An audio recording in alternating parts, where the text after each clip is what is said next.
learn with me what the hell is going on. Someone needs to get this message to the defense. Welcome, welcome, welcome. Have to use brain power. Let me help out Dr. Russell here. Many people suffer from what's called an acute grief reaction. God save the Commonwealth of Massachusetts. The investigation was done with honor, integrity, and all the evidence pointed in one direction only. Buchanan was so defensive and unable to throw Proctor under the bus because he loved him. God save the Commonwealth of Massachusetts. Then we add what we know about Michael Proctor. This guy is just the world's biggest. On every level that a person could be, between incompetence and stupidity, Michael Proctor wins the award for a combination of both. They killed him. Who are all the powers that be? Look at the smile on his face. That's what happened. That's what happened. So she doesn't actually want them to get here quickly, and that's the reason why she doesn't say there's an officer down. Meet the Bar Association of Norfolk County's Person of the Year. I routinely do when I work with attorneys, okay? I prepare this on my own. Oh my God. See? You did it?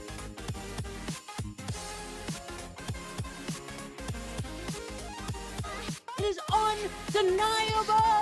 God save the Commonwealth of Massachusetts. Holy you guys. Build some way to feed her ego. So if you have absolutely nothing to do with the death of John O'Keefe, why start crying on the stand? Hank Brennan deserves an award for being the most unlikable human being that the world has ever seen. Consciousness of guilt. I would really like somebody to do the right thing in this case. Sergeant Barrows, is this the condition of the right rear taillight? Absolutely not. At no point do you wake up or go outside and say to somebody, why are you here? What if there was a gunman? Because you don't know. How do I know? There's 40 cops in front of my very small front yard. That's the bedroom window. Here's Sonny. Say hi, everybody. There's my son. Hello. Sonny barks if you walk by my window and sneeze. God save the Commonwealth of Massachusetts. I wasn't going to record a video today, but then I stumbled upon this. Peter met with Adam Lally for lunch. During this lunch, Adam Lally told Peter that he knows the four-person... Oh, my God. This is not good. Now you're starting to see the blurs easier. You see those two blurs? Are moving around. She absolutely knows it would not be Karen Reed's defense team that she'd have to worry about. It would be the defense who she lied to. Yes, defendant not guilty or guilty? A juror explaining why she voted to acquit Karen Reed of that second-degree murder charge for allegedly ramming her SUV into John O'Keefe during a blizzard in 2022. A collision did not occur. I can't assess the motive to this sloppy police investigation. And the toughest moment for her? Hearing the derogatory text messages about Reed sent by lead homicide investigator Michael Proctor just hours after he got the case. Whatever timestamp was on that deleted wall file is the time that she did that search. And she deleted it. Let's make sure and pin it on this girl who I hope kills herself. That's a class act. You are a class act, Michael Proctor. Definitely someone should give you a gun and a badge. 100% sure that Karen did not do this. Number one is I could not be standing here without these amazing supporters who have supported me and my team financially and, more importantly, emotionally for almost 4 years. And the second thing I want to say is no one has fought harder for justice for John O'Keefe than I have. How dare they? God save the Commonwealth of Massachusetts. Welcome, welcome, welcome. This is the I Don't Belong Here show, and I am your host, Samantha Beningo. I am a behavioral scientist, a career psychotherapist, a sixth-year PhD candidate in clinical psychology, a master's level psychologist and counselor. and I am here breaking down the Justice for John O'Keefe case. Welcome, everybody. Hi, everyone. I see that it's people's birthdays. That's exciting. I saw that it's Amy's birthday and Joe's birthday. Happy birthday, you guys. That's fun. My birthday's not for a while. You guys are summer babies like my daughter, so that's fun. I always get like the cold, like lumped in with Christmas birthday, so it's not as exciting. But you know, whatever, right? Welcome, you guys. I'm a little shook, right? So I had this whole thing planned out. I was like, all right, I know exactly what I want to talk about today. I spent all this time looking, and I mean, I've gone through Michael Proctor's text and I've seen that first part of his cross-examination probably like 400 times. But this time I went through the rest of his testimony, like line by line, direct. Then on cross-examination, after the fun stuff with the text messages, because I saw the information that we got from the FOIA request from LTL Media with the full report from the investigation of Michael Proctor. And I saw some things in there that made me so angry that I had to highlight that for us. So that was my plan for tonight, in addition to a lot of other things. And while I'm still wanting us to do that, and of course, there's a lot of other stuff going on, right? There's the Morrissey email dump. There's the Turtle Boy hearing from today. And I'm sure you guys probably were just with Turtle Boy. So, you know, we don't have to go through all of that right now. You know about that, right? There's the Karen Reed civil, the request to, what's the word I'm looking for? The request to end the case. I forget what it's called right now. I can't think. Dismiss the case. Sorry.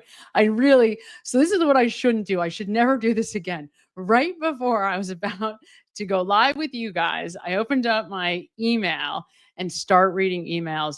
And I got a video sent to me that just shook me to my core.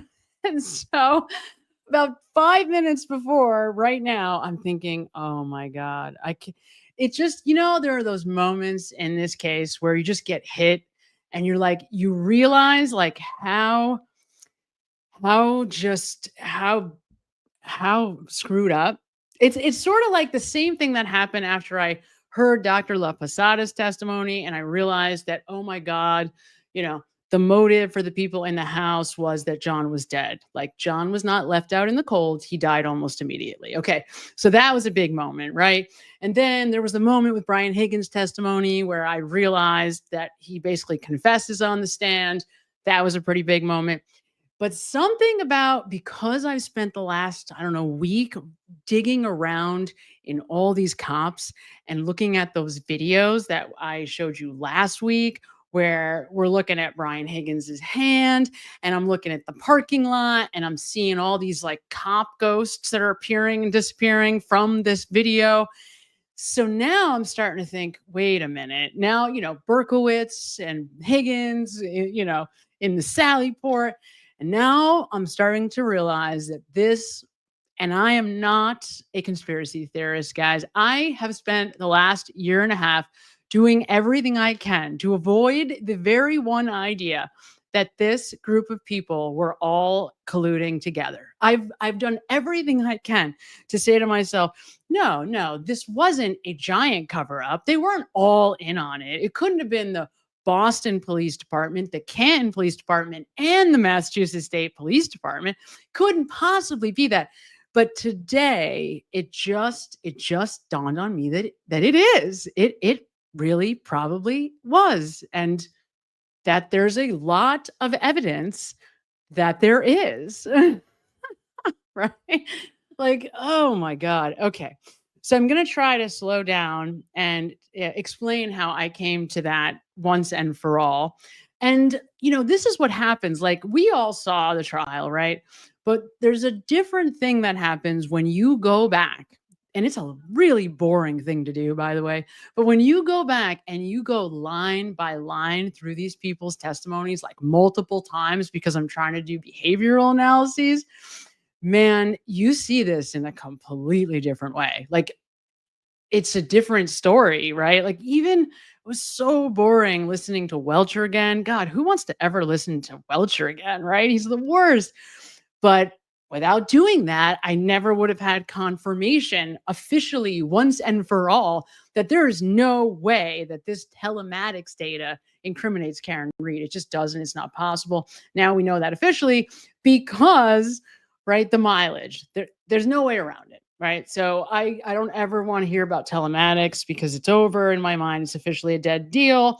Karen Reed was not in possession of the car at key cycle 1162-whatever with whatever trigger event that anyone wants to identify, right? Wasn't her. So, but I would never have really seen that had I gone back and looked at Welcher again. So, and we can thank Burgess and Welcher for that. Like that's what they spent $400,000+ on, right? They basically spent $400,000, the Commonwealth, plus to basically put forth that it was impossible that Karen Reed was responsible for the backing event that they are so hell-bent on trying to put on her. But again, one of the things, and I will tell you, one of the things that keeps playing in my head, and it was the Michael Proctor report that I saw over the last 2 days and his testimony. And there's a few testimonies, I'll tell you. Caitlin Albert is one where she doesn't say anything that's true, where like every word out of her mouth is absolutely BS. Let me think, who else is like that? She's a big one. I mean, Caitlin stands out because nothing she said was true, right? Nothing at all. But maybe who's like the runner-up to that is Michael Proctor. Michael Proctor lies with every breath throughout the entire testimony. Nothing that he says is true. Nothing. Not a sentence. And the reason why I was going back through his testimony after the text messages is so I could show you just how much every word he says is total garbage. But the point of me bringing that up is that when I'm watching him and I'm thinking to myself, this guy, okay, it's sort of like the text messages, right? So here he is talking about nudes. And by the way, we'll get to it. I know I'm all over the place. But in this police report, he actually does admit that it's common practice for him to see nudes in subject or in possible suspect phones. He actually says that to the investigator in the report. He doesn't say that on the stand, but he does say that in the report that, well, it's pretty common practice for us to run into nudes, right? So that's where the quote joke came from. That is why he brings it up to the investigator. But my point is, it always strikes me how these people just felt so emboldened to go on the stand in front of a judge and lie with abandon, just like he talks about nudes and his retarded client's phone to his superiors, right? He doesn't think anything. Yuri Buchanan gives him the thumbs up, right? He's got two other superiors on that same text thread. Doesn't think anything of talking to Chico about trying to basically bully the medical examiner into changing her. And Alan Jackson makes this amazing point in one of his questions. He says, you never went to the medical examiner for information. You didn't go to her as a doctor, as an expert and say, you know, what's your opinion, doc? What do you think, doc? Why do you think it's undetermined? Of course not. He went and said, this is a murder. How do you not see it, right? So something about that question, all of this happening at the same time, the question in my mind is, how are all these people, Caitlin Albert, Colin Albert, Michael Proctor, so emboldened to get up on the stand and perjure themselves without a doubt, without a thought, without a second, without a question, just no doubt about it, right? Well, the only way that you do that is if you feel completely comfortable that there will never be a consequence from lying, that that no one's ever going to find out, right? And how do you feel that kind of comfort? Well, you feel that kind of comfort if you're absolutely sure that your boss, Brian Tully, your boss, Michael Morrissey, your boss, Kenneth Berkowitz, all of these people are on your team. The judge, Beverly Cononi, the prosecutor, Adam Lally. That's how you start to feel completely emboldened to lie with abandon, just in front of a judge on the stand.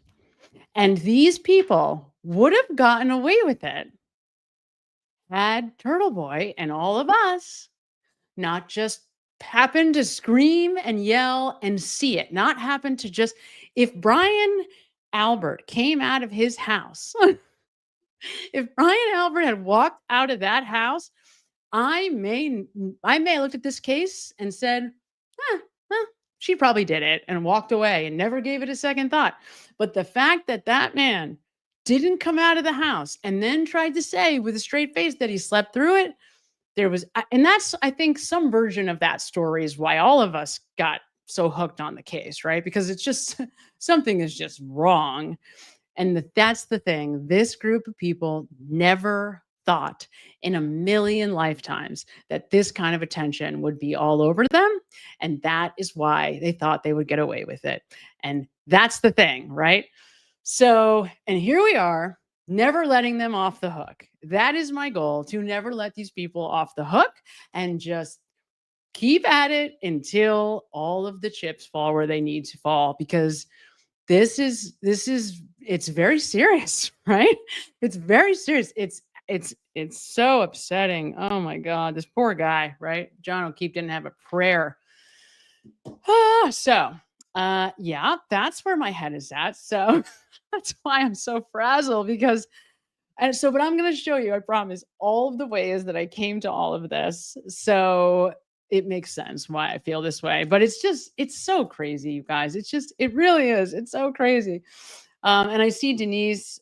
Denise is such an amazing moderator. Denise, thank you for, being awesome. And I see you doing so much hard work being a mod. It's amazing. You're the best ever.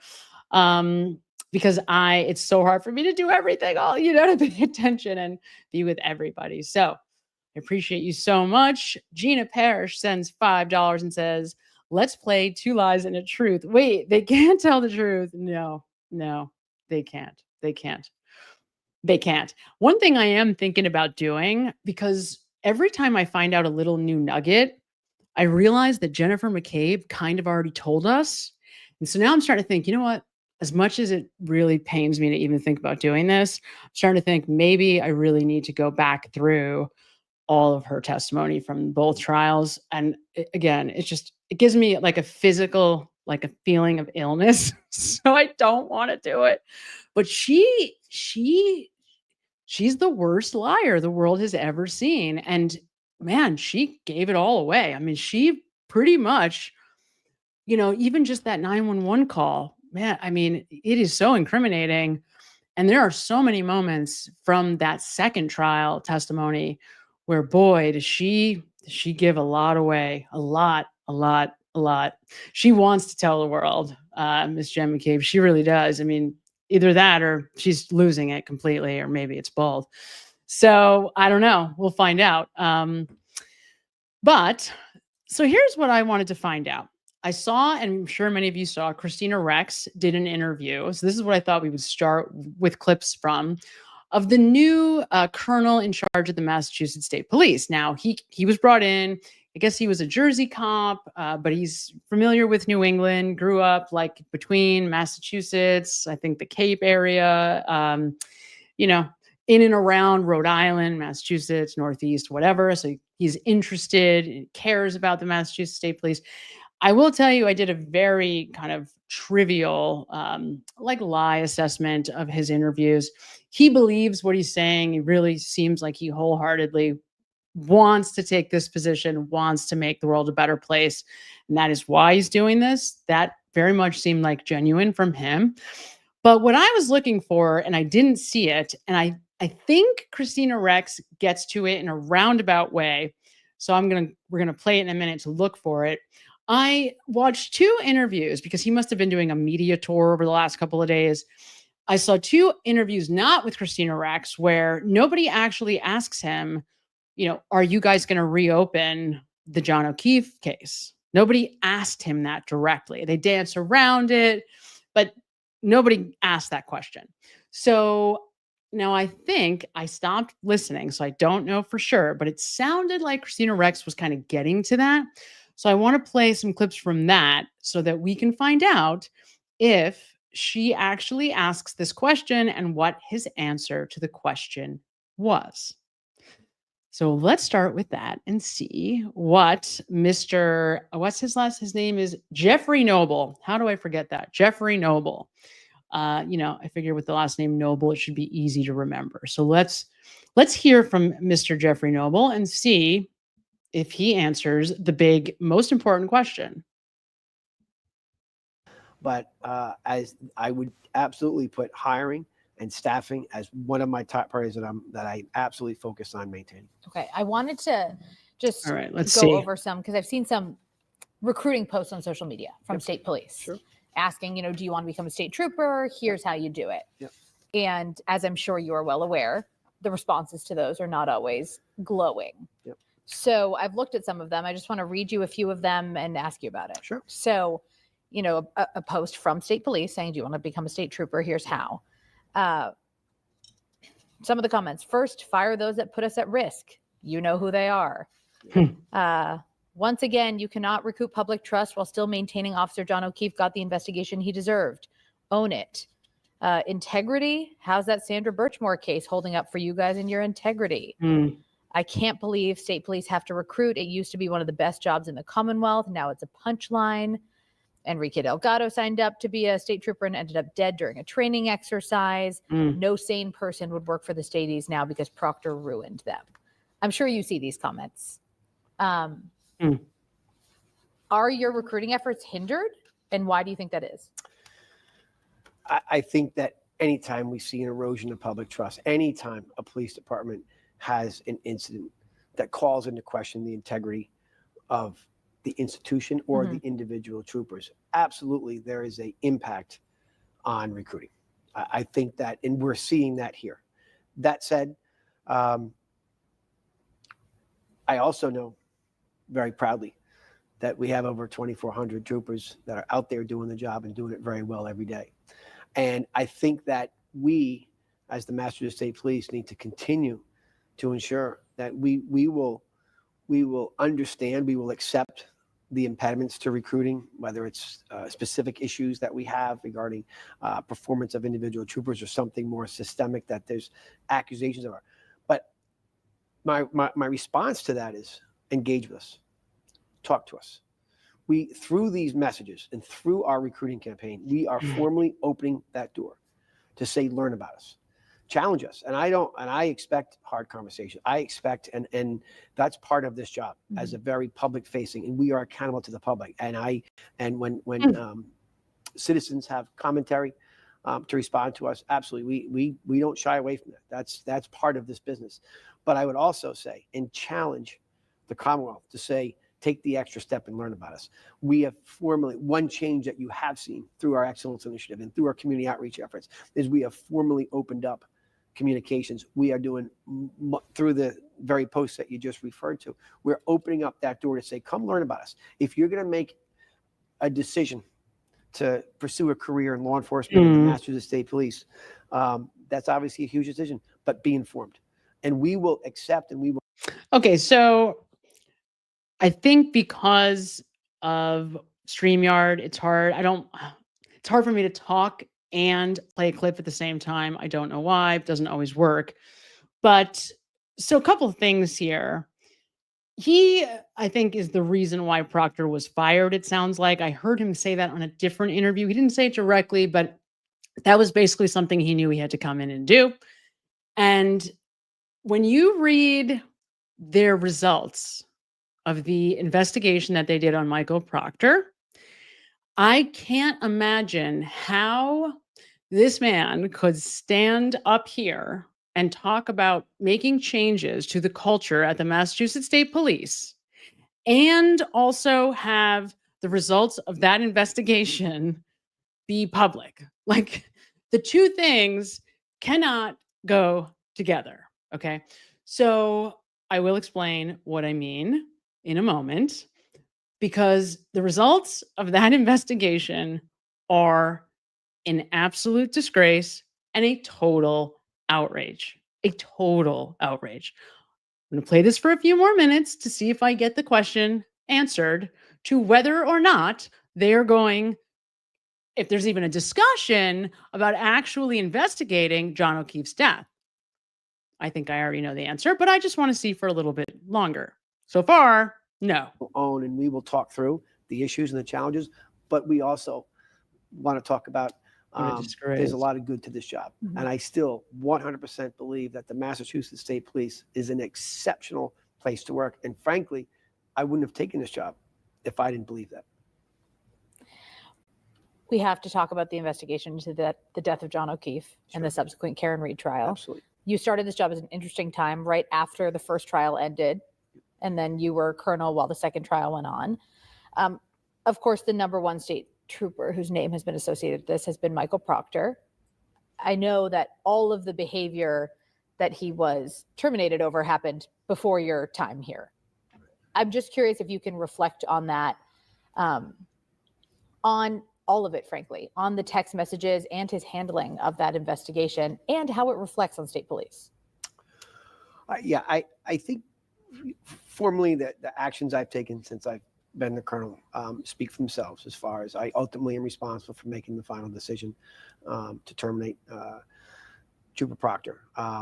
That's a decision that's got my name on it, and I stand behind that decision. Mm-hmm. But I think that when you understand and you look through the particular facts and circumstances regarding that decision, we have to look at it from a bit of a macro, job-wide. We have to identify what actually happened. We have to look at that from a process standpoint and say, did the Massachusetts State Police have the proper training, accountability, insights, and controls across the board to ensure that doesn't happen, to ensure that when our troopers are involved in an investigation, particularly a major investigation, a complex a death investigation, and this comes from I spent 17 years investigating death investigations. Our mission needs to be laser focused on finding the truth. Period. Hard stop. That's what the mission of a detective is. So you tell me, how could you possibly utter those words that our mission needs to be about finding the truth if you've taken even 3 seconds out of your life to look at the actual investigation that Michael Proctor led into the death of John O'Keefe? Because he's proud to this day. Michael Proctor swears that he wouldn't change anything about the way he handled the investigation. And by noon, 4 hours into his investigation, 100% was sure that it was Karen Reed who was responsible, and never looked at anyone else, never even looked, by his own admission, at Jennifer McCabe's Cellbrite report. Did not know, he claims, that she deleted phone calls and text messages. Had no idea, according to Michael Proctor, that she deleted anything. Okay. Instead, he was focused on making sure to keep Colin Albert out of the report, to make sure that everybody else that even, looked at the house that night, looked at 34th Fairview at any time before or after the death of John O'Keefe, their name appeared, but not Colin Albert. Hence the gift that, Julie Albert wanted to buy him or his wife or whatever, right? So I'm not sure, there was no investigation. There was no investigation. absolutely no investigation. None. Okay. So I don't know how you could say that you're focused on getting to the truth when it is beyond obvious that there was no investigation at all conducted into the death of John O'Keefe. All that was done, they decided that it was Karen Reed that was guilty. And then there was a full effort by everyone from Chief Berkowitz to Kelly Dever to everybody in between, right? Everybody, Higgins, the Alberts, Kevin Albert. And by the way, I am now fully convinced after days of sitting with this, that Kevin Albert was behind the scenes working side by side with Michael Proctor to do some of this investigating. So that means that even though they were recused, they were never recused. I mean, that was, quote, appearances only. The Canton PD was never recused, not for a single iota of a second. Okay. This was everybody that was in on this, and the full effort of all three police departments were singularly focused on Karen Reed 4 hours into this thing. And you know that, and I know that because Michael Proctor, like the dumb motherfucker that he is, told us and all of his buddies from kindergarten by 10 p.m. on the night that John O'Keefe is pronounced dead. Okay? So this isn't a question. There was no investigation.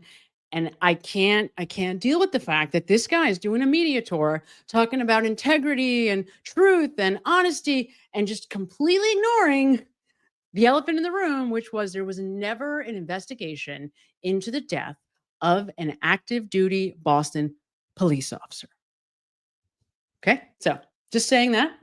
I'm going to give it another couple minutes and then we're moving on from this because it's just starting to make me freaking furious because this is like disgusting.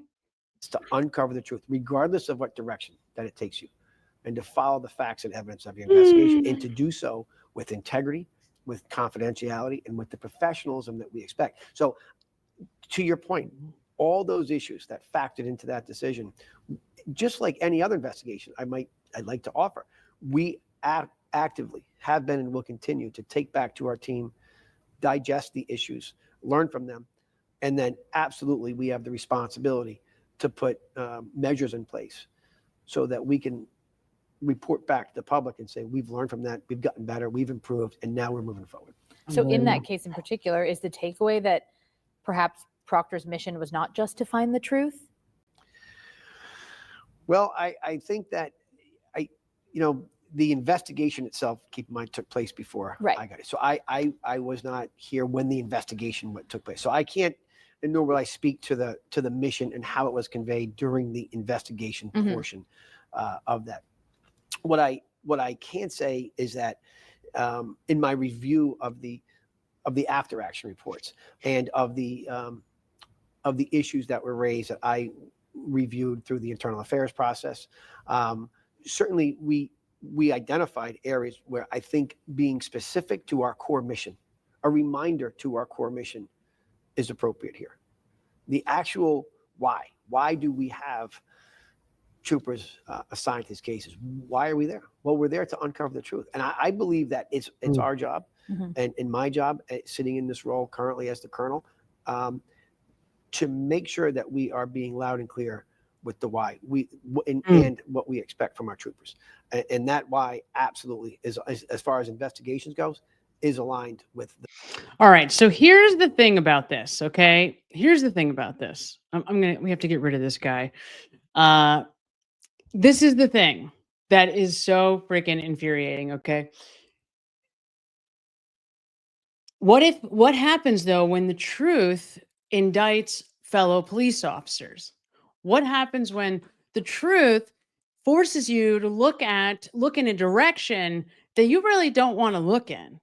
And what happened here brings up a lot of really important problems with the way that the system is organized, because these people, like the homicide, like the Massachusetts State Police that we were talking about that were assigned to this case, were from the same town as the local police department, where this happened, right? So all of these people were locals. They all knew each other. Their kids were all friends.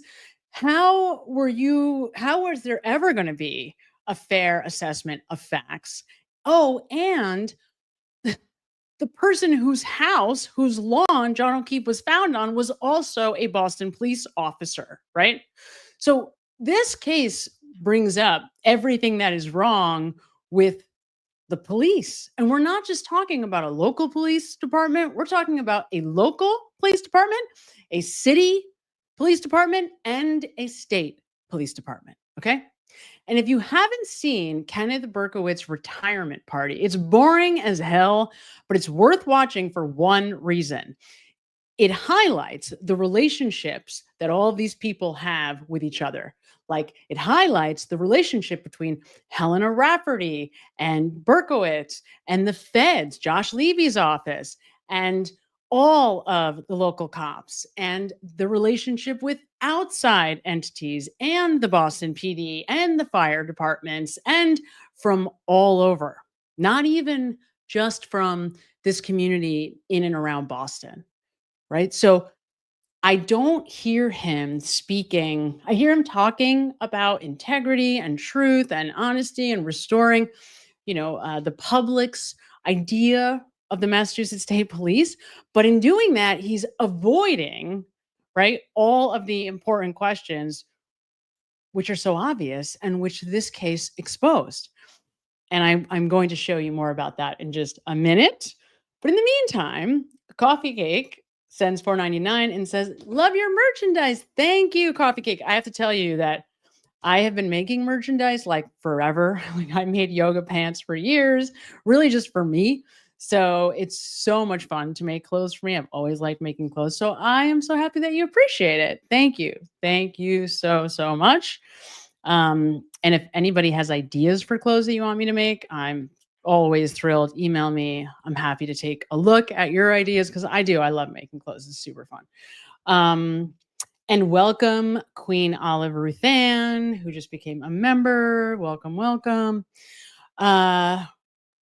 So, okay. So now I'm going to show you a couple of things that I want you to see from the Proctor investigation. Okay. And I know this has been out and around for a while. This isn't new, but thanks to LTL Media, who, decided to do the FOIA request and got the whole report. And then they did the AI reading the other night, which I was so grateful for because I just would never have taken the time to actually read through it line by line. So then I got my hands on it and I'm reading through this and I'm starting to get like seething angry, right? Because there's some stuff in there that's like, whoa, it's I don't know how anyone with a straight face could actually utter the statements. And one thing I want you to keep in mind as we're going through all of it, that Kevin Albert, whose name appears quite a bit, is the brother of Brian Albert, right? Whose home a police officer was found dead on the lawn of. Okay, just throwing it out there. No, just throwing it out there. Chat Signal sends $4.99 and says, "Not investigating and proving the truth seems like a crime in itself. I hope those mass MFers are soon revealed." Oh my God. Amen, Chat Signal. Amen. Look, I think that the house is crumbling. I think the cards are coming down, nowhere near as quickly as I would like or as any of us would like, but moment by moment, right? It's like it's all kind of starting to crumble, as it should, because what happened here is a disgrace, is really disgusting. And the more that you look at it, the more disgusting it gets. And the more you realize this was everybody. This was an everybody thing. This was business as usual. This is absolutely a systemic problem. That's why you have Brian Walsh's attorneys and you have Rosemary Scapiccio from the King case. That's why you have all of those people in a hearing with Judge Krupp a few days ago trying to get their hands on Proctor's information. And I don't know if you guys saw this, but I did pull a very, very quick clip just because there was this 1 minute. It was kind of I don't know how to, it was just a ridiculous interaction because one of the attorneys is older and he couldn't figure out how to use Zoom. And so he had to call in to one of the other attorneys to be able to speak to the judge because it was all on Zoom. And he is Brian Walsh's attorney, and he ends up, to me, having the highlight of the whole hearing. So I wanted just to play for you guys that quick clip. It's probably not even a minute, but it was poetic in what he presents. And again, it just echoes the same sentiment about this Commonwealth and about their behavior. And I also learned this week from one of the colonel's interviews that like a decade ago, the Massachusetts State Police won some kind of a award for being the most secretive agency who protects other police like in the country, which was, it was a mock award from some agency, some watchdog agency, right? So that just goes to tell you that this is not new. This is not news. This is business as usual. And that is why this group of people just didn't think anything of putting this on Karen Read. And that's it, right? Serious charges on the girl, pin it on the girl, open, shut, right? Powers that be. Unbelievable, disgusting. So let's hear quickly this clip from Brian Walsh's attorney about the Commonwealth and about, right, how it is that they are conducting themselves. And this, again, is a systemic problem. This is a problem that probably extends up and down with anybody, any poor soul who finds themselves, at the behest of the Norfolk County at the very least. And listen, and that's all we know about. That's because we're not looking at all these other counties, right? I don't even want to know. I don't know if I can handle it. It's disgusting. I think Liebman, whether it's the government opposes it, but Liebman seems to make it clear it's the Commonwealth's obligation to get materials from the federal government. There's no question when you read those two cases that is exactly what the SJC said way back in the 1980s. Secondly,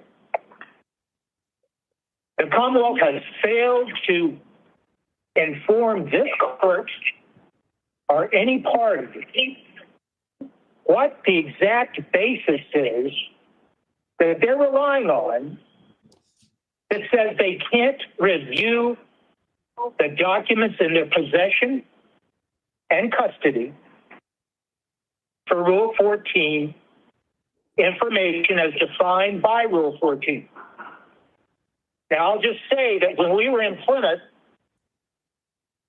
they produced a December 2024 protective order.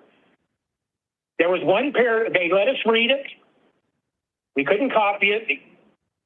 We had to hand it back. We did. There is a paragraph in it that seems to touch upon the issue at hand. But that paragraph, and I won't repeat it, but I think the government knows what paragraph it is, and it does not, in our opinion, prevent the government from reviewing the documents under Rule 14. It does have language that says you can't use the materials in any other case other than the Read matter. But that's not what we're asking for. And for the government to continue to act like a paragraph that says you can't use materials in another case means they can't review them under their obligations under Rule 14 is creative thinking, creative interpretation, and it's simply running away from their obligations. And finally, the only other thing I have to say is what we've said repeatedly, and it was based on what the government told us beginning on July 17th, when this issue became known. And that is, why haven't they explained then why Attorney McLaughlin, Assistant District Attorney McLaughlin, did in fact conduct some type of review of these materials and gave certain information to either the prosecutor in their office and our defense counsel. Now, granted, I was never told they gave substantive information, but they apparently gave sufficient information to either their DA or the defense attorney. And that is not addressed, once again, in the government's opposition today. And I have argued that since I was told that on July 17th. And I'll just add that when we were before Judge Ferner, and she read that, and I understand that she cannot rule on this issue because of a judicial conflict, but she confronted the Commonwealth about that very issue. And the government refused to answer. And so I asked this court, why can't the government simply explain that?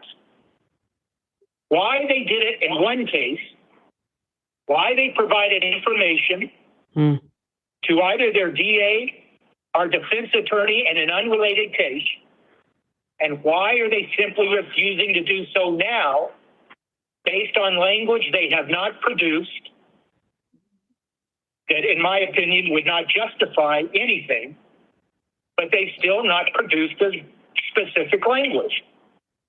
So I understand the court's not going to rule on our motion to dismiss today, but the last thing I'd say is I hope that this court will schedule some type of status hearing no later than next Thursday or Friday.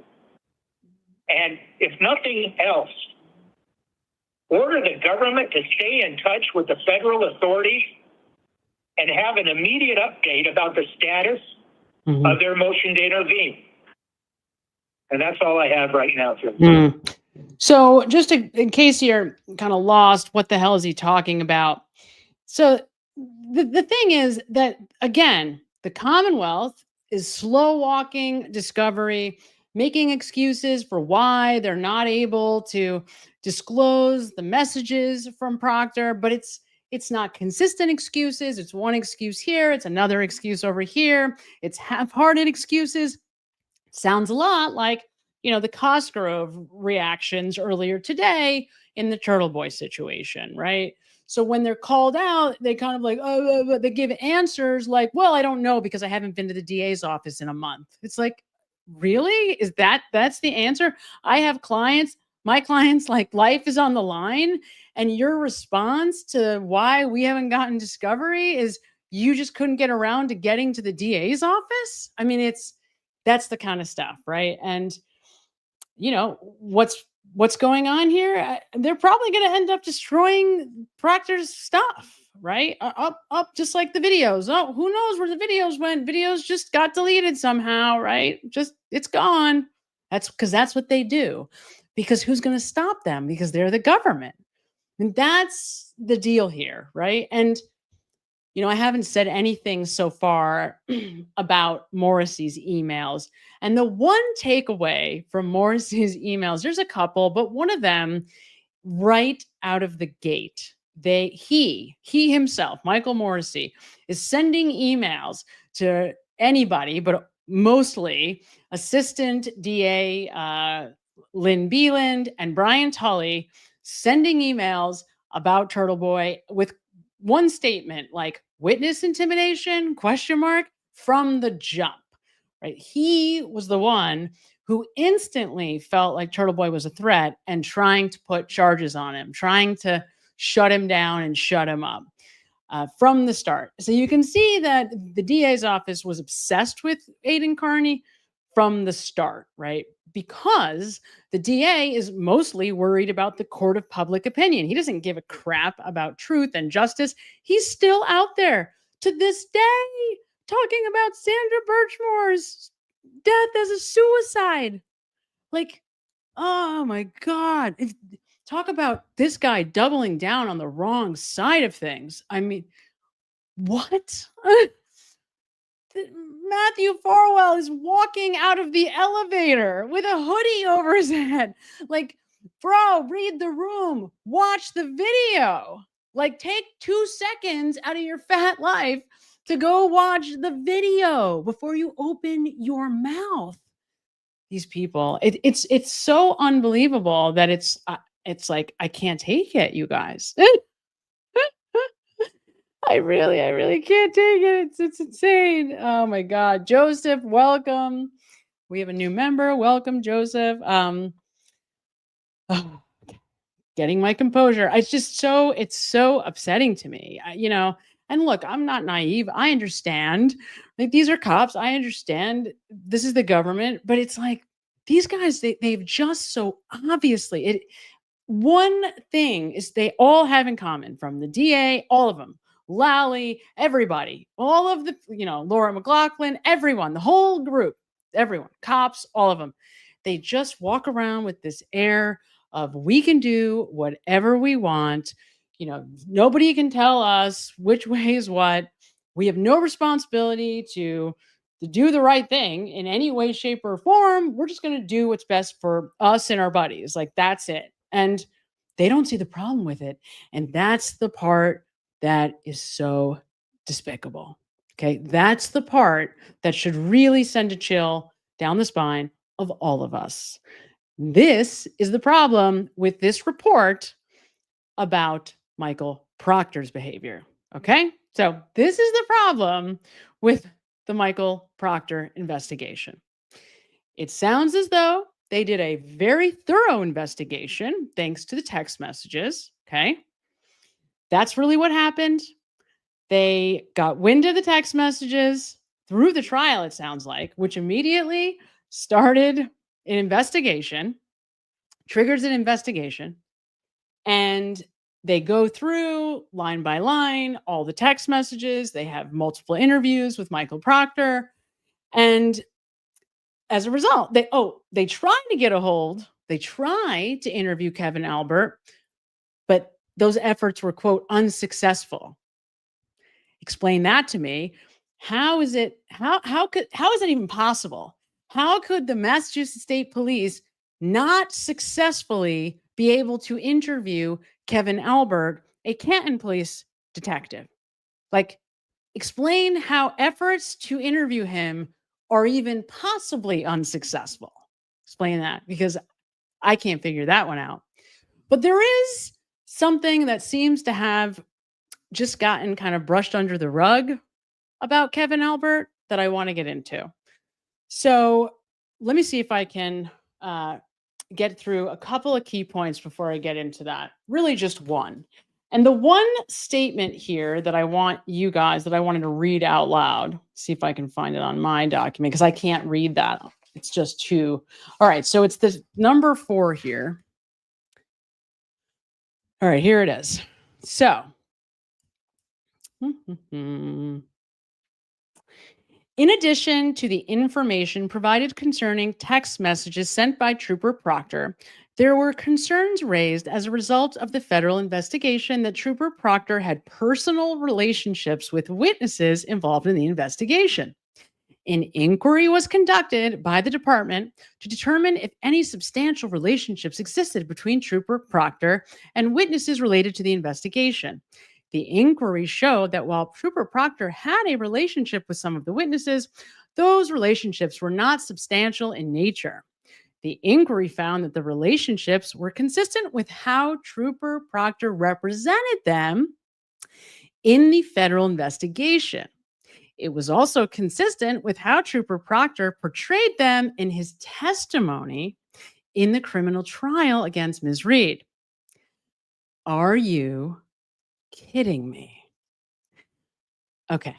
The only problem, and there's so much wrong with this, but the only problem, the biggest problem, the most obvious problem with this is that Trooper Proctor himself doesn't agree.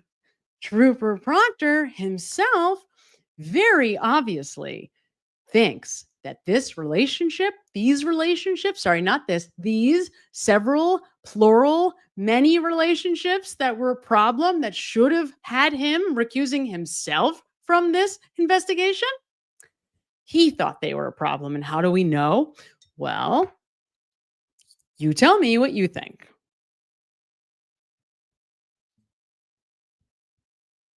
And you testified under oath in that proceeding on February 1st that you did not know any members of the Albert family or McCabe family, correct? Certain members of the Albert family I did not know. I know Chris and Julie and Colin. I don't know the McCabes. That wasn't my question. Did you testify? Let's take them one at a time. Did you testify under oath, same oath you took here today, in a former proceeding in February of 2024, that you did not know and did not have any relationship with members of the Albert and McCabe families? Did you? I haven't had a chance to review those minutes. I've only had one opportunity to, and that was a couple months ago. So I would want to review those minutes in order to answer that accurately. You can't remember how you testified, whether or not you knew or had relationships with the Alberts and McCabes? Objection. Sustained. As you sit here right now, you need to refresh your recollection. You can't remember what you said? Objection. Do you remember what you said? During that proceeding, no. Would it refresh your recollection if you took a look at those grand jury minutes? Yes. What page, Mr. Jackson? This is page 01563. If you'd review that and look up when you're finished. Now, Your Honor. Okay.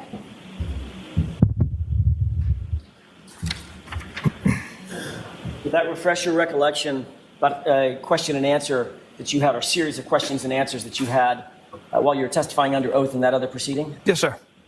Objection. May we approach? Yes. May I, Your Honor? Yes. Thank you. You were asked the question, quote, did you communicate with First Assistant DA Beeland that you did not know and had no relationship with the Albert and McCabe families? And you answered, quote, to the best of my recollection, the same conversation took place with everyone I talked to about this, because it's the same answer. It's the facts that I shared with everyone. Question, meaning you told First Assistant Beeland that you didn't know, didn't have a relationships with Objection, Your Honor. members of the Albert and McCabe families. Answer, correct. Yes, that's correct. So your question is whether he said this? Correct. Whether that's his testimony. Do you recall that? Yes. And that's your testimony, that you, in fact, told members of the DA's office that you did not know and did not have a relationship with the Alberts or McCabes. Is that right? I did not know the McCabes. I don't know most of the Alberts, and I have little to no relationship with Chris and Julie. So that's what I meant by that answer. Well, the question wasn't, did you know most of the Alberts? The question was, did you have a relationship with, or did you know the Alberts? And your answer was, no. No, I don't have a relationship with the Alberts. Or know them. I don't know the McCabes. I don't have a relationship with the Alberts. Did you just hear what he said? Did you hear what he said? I don't have a relationship with the Alberts.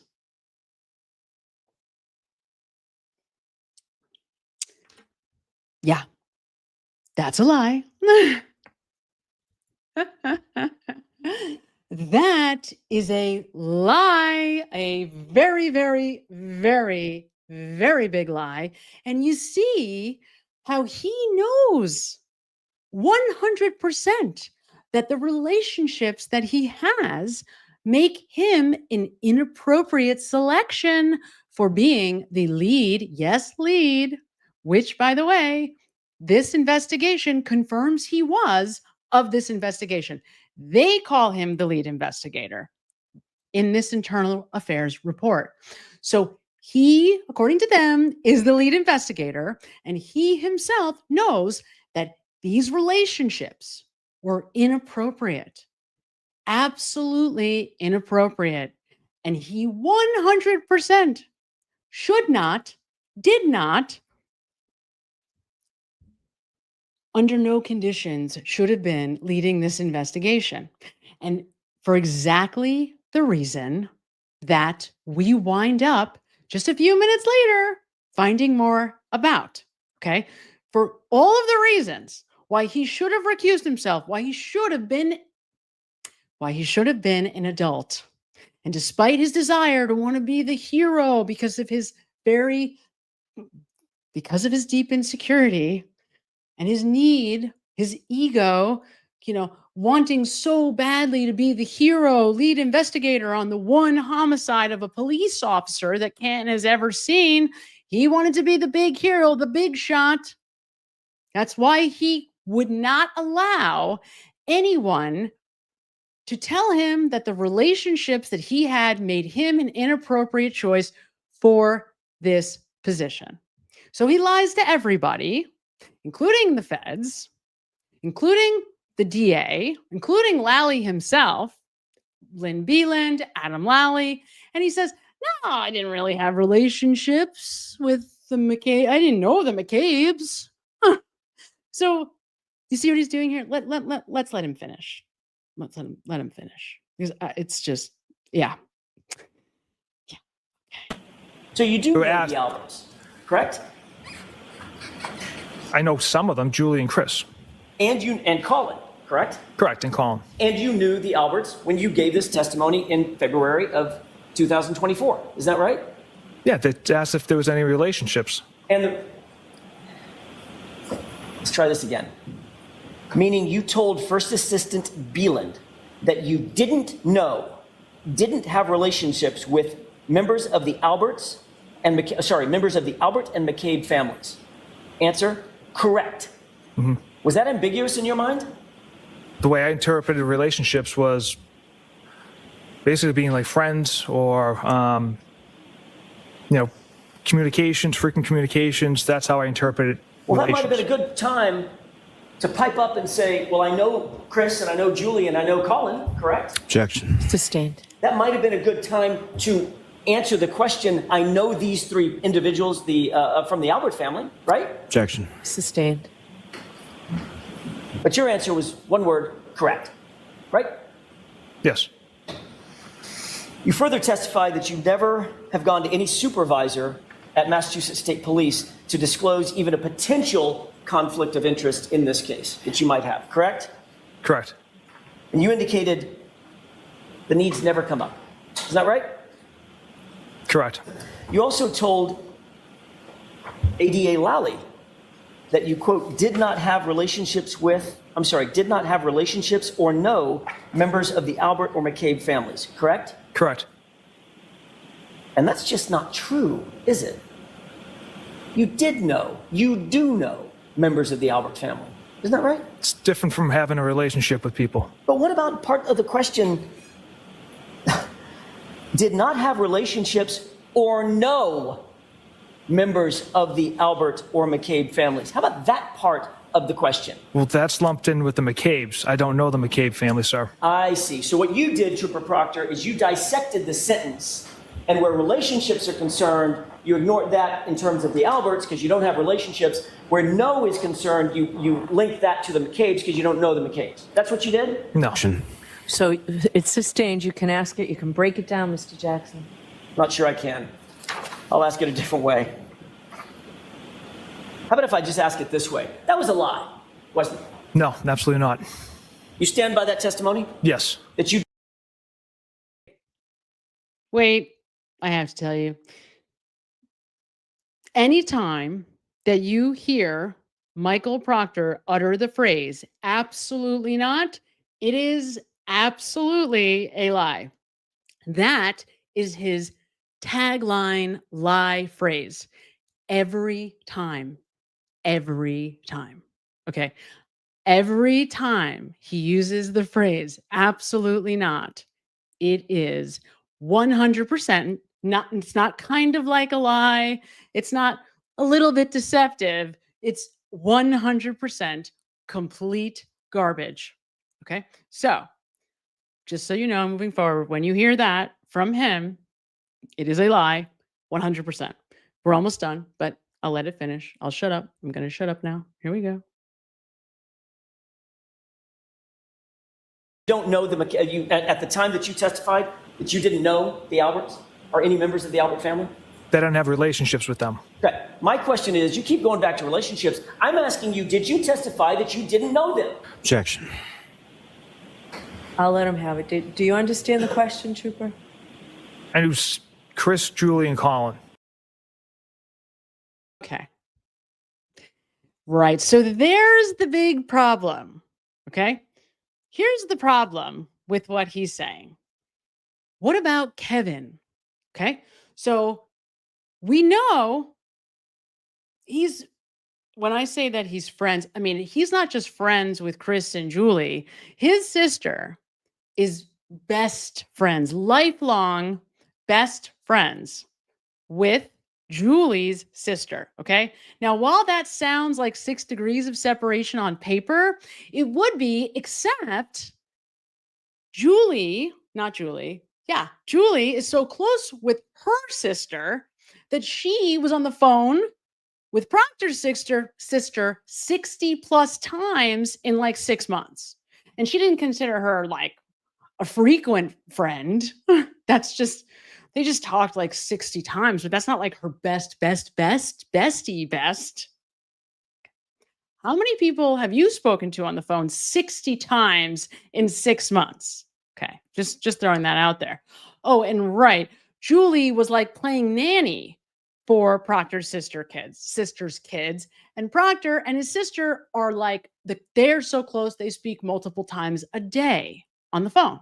Okay, so these are not distant relationships the way he wants you to think they are, and exactly the problem with these relationships shows up seconds into the investigation when we find out that Proctor starts doctoring police reports to keep Colin Albert out of the house. He bends over backwards to the degree that he writes about Mary Kent and I forget the other two's names, but all the people that are at that house, okay? Everybody else makes it on Proctor's list, makes it from the list to the report. Everybody makes it but Colin. He, the lead investigator, goes to great lengths to keep Colin Albert out of the house. He also, it appears, tries to support Mike Lank in his efforts to keep Brian Albert's name out of police reports or to move, 34 Fairview to 32 Fairview and change Brian Albert's phone number so that his phone number doesn't appear in reports. So this is what happens when you have a relationship, Michael Proctor, and is exactly the reason why this man should have been nowhere near this investigation, because of his stupidity, arrogance, and his relationships, right? Those are the big problems with Michael Proctor. But it doesn't end there. It doesn't end there. It just keeps getting worse and worse and worse, right? So let's talk about Kevin Albert. Let's take a moment to talk about Kevin Albert, because you've heard me mention Kevin Albert before. This is challenging because my guess is Kevin Albert is as much a part of the events of 34 Fairview on the night in question as anybody else. That he may have even been a more active participant in the crime and the cleanup than anybody that we know of, than even as much as Brian Higgins. Maybe not the crime, but the cleanup. Okay. So we also know that, which is just, it's so silly that I can't believe I'm saying it out loud, but, the Canton PD was, quote, recused, right? They were not supposed to be involved with any of this. And yet in June or July 19th of 2022, right in the heart of the investigation of the death of John O'Keefe, right in the heart of it, when they're trying to collect evidence to put Karen Reed in prison for the rest of her life, right? Kevin Albert and Michael Proctor take out overtime. Proctor turns off his GPS on his cruiser. This is all in the report. Turns off his GPS on the cruiser. And after work, it's like 5 p.m., the two of them get together and they drive out to the Cape. Okay. And it's funny, right? And I don't know how any of us missed it. This is allegedly, by the way, because they're investigating a cold case. Okay. That's what they're saying. And again, I knew this, but why I never stopped to think about it, who knows? Probably like all of us, there's plenty of other things to think about. But right in the heart of the investigation of the death of John O'Keefe, Kevin Albert, Michael Proctor turn off their cruiser GPS, head out to Sandwich, Massachusetts on the Cape, where guess who has a house? Guess who has a house in the same town that the cold case happens to have witnesses in? Guess. Brian Higgins. Oh my God. No, what a coincidence. That's amazing.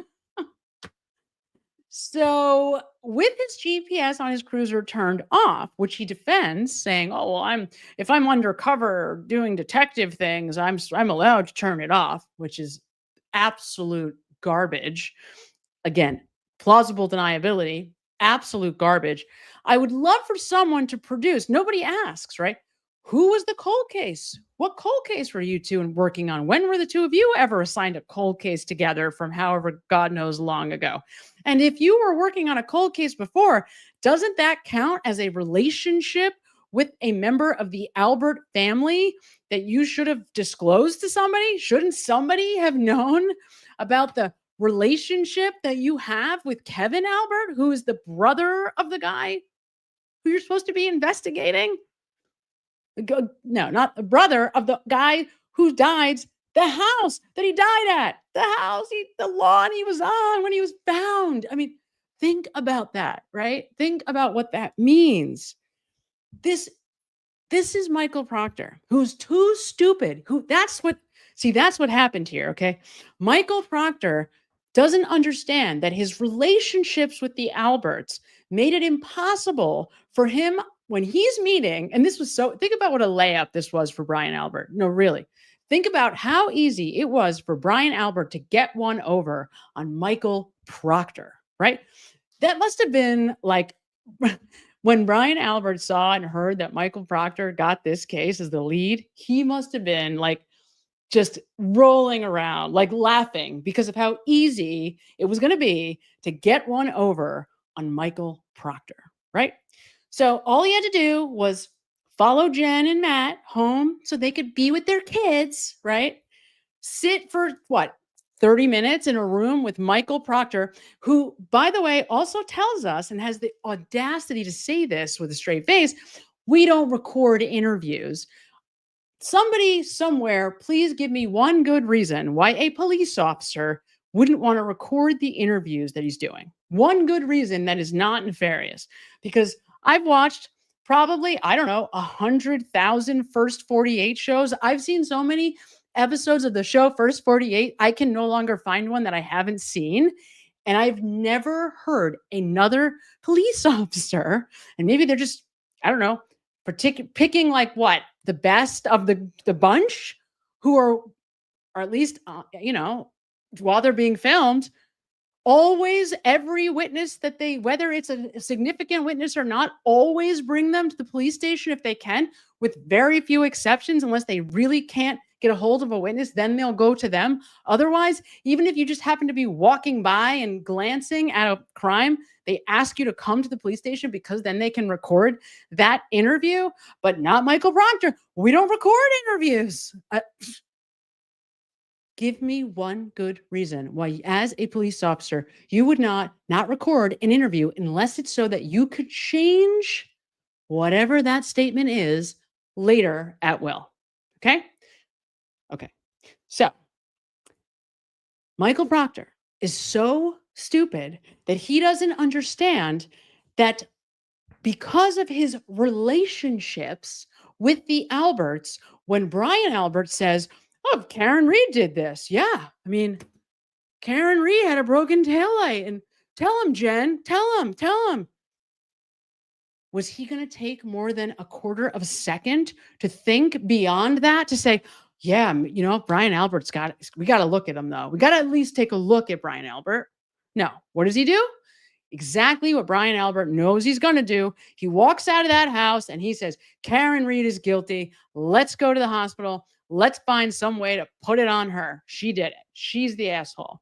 And like the moron that Michael Proctor is, just hook, line, and sinker buys that garbage from Brian Albert. And of course he does, because his family are such good friends with the Alberts. There's all this evidence on Facebook of Proctor's mother singing the praises of the Albert family. I mean, it is so unimaginable that this is really a conversation that we even have to have, that I can't. And here's the part, in the report, this investigation report by the Massachusetts State Police, this guy, Colonel Noble, has the audacity with a straight face to say that they are evidencing integrity? Because in this report, it doesn't see anything wrong with the relationships that Michael Proctor has. Nothing. Nope, not a problem. No, and goes an extra step to say that whatever he told them lines up with what he said, both to the DA, to other cops, and on the witness stand, which you just saw with your own eyes. He couldn't even get his story straight when Alan Jackson is asking him questions on the witness stand.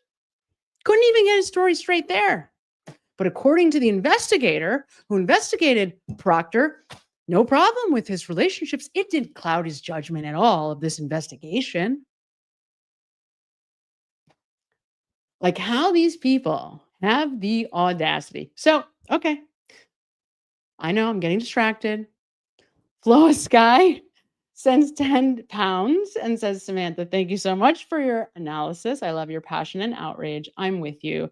Keep going. You're smashing it. I'm going to I can't take it anymore. I can't. It's like driving me. I'm losing my mind over this. I can't.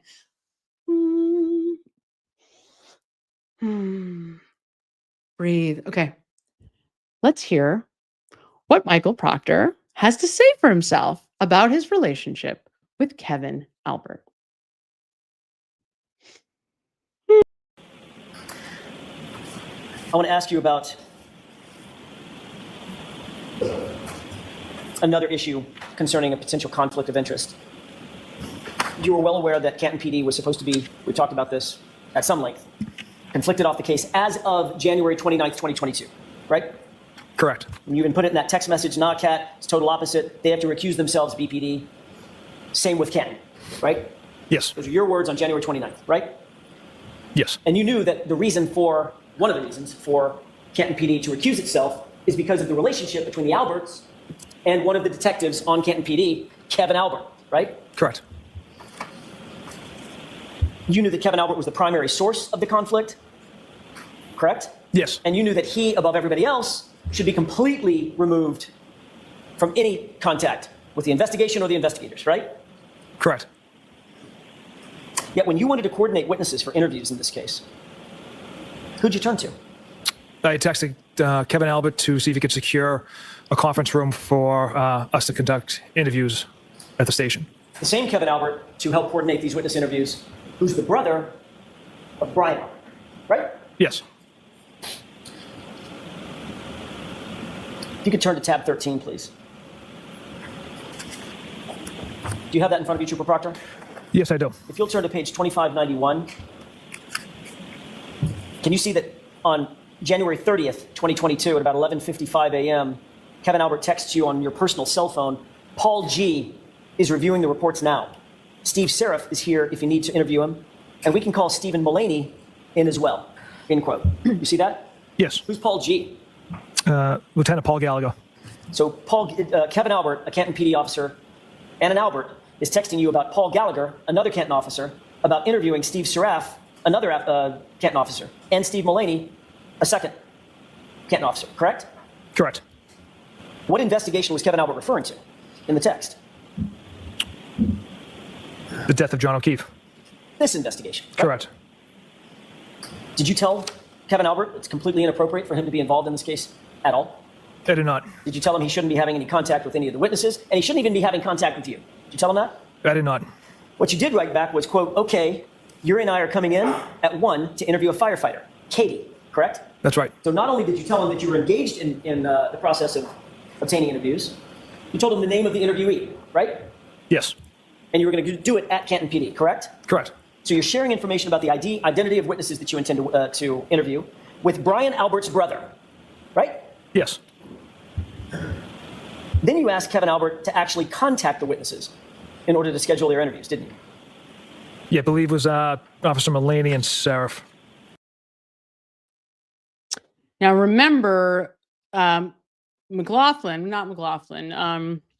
firefighter Katie, we find out that she lied during the second trial. She lies because she says to Jackson that, no, it wasn't Kevin Albert that contacted her, even though we know that it was Kevin Albert because of this exchange right here where Proctor tells us that it was, that he had told or asked Kevin Albert to contact her, right? So that's just a little side note in case you didn't pick up. Go to page 2592.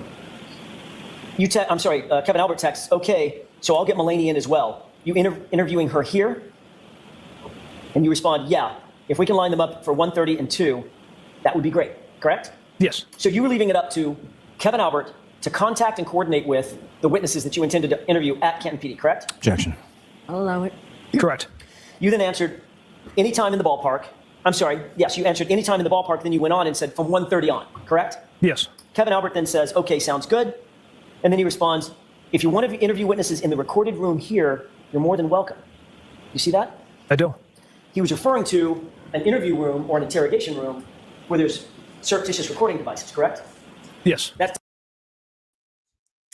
I think this is funny because actually Kevin Albert is proving himself to have more integrity than Michael Proctor, because at least he wanted him to use rooms that had recording devices, right? So that's kind of funny, you know, that in the end, well, Kevin Albert appears to be a better detective at the very least than Trooper Michael Proctor ever was. I guess that's maybe sort of kind of reassuring. to help facilitate memorializing interviews that police officers want to take with any witness in a crime, right? Correct. That would mean that if you used a recorded room, those recordings would be in the hands of which agency? That's why we did not use that recorded room. But he offered, didn't he? He offered. We did not use it. Did you see that as a problem? That he offered? Yeah.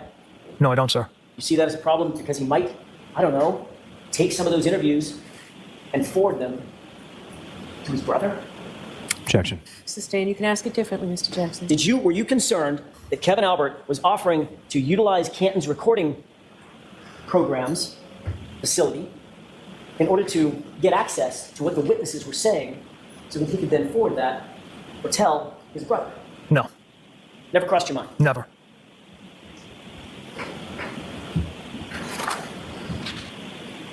Well, if it never crossed your mind, why didn't you go ahead and use the recording room? Typically, don't record our interviews.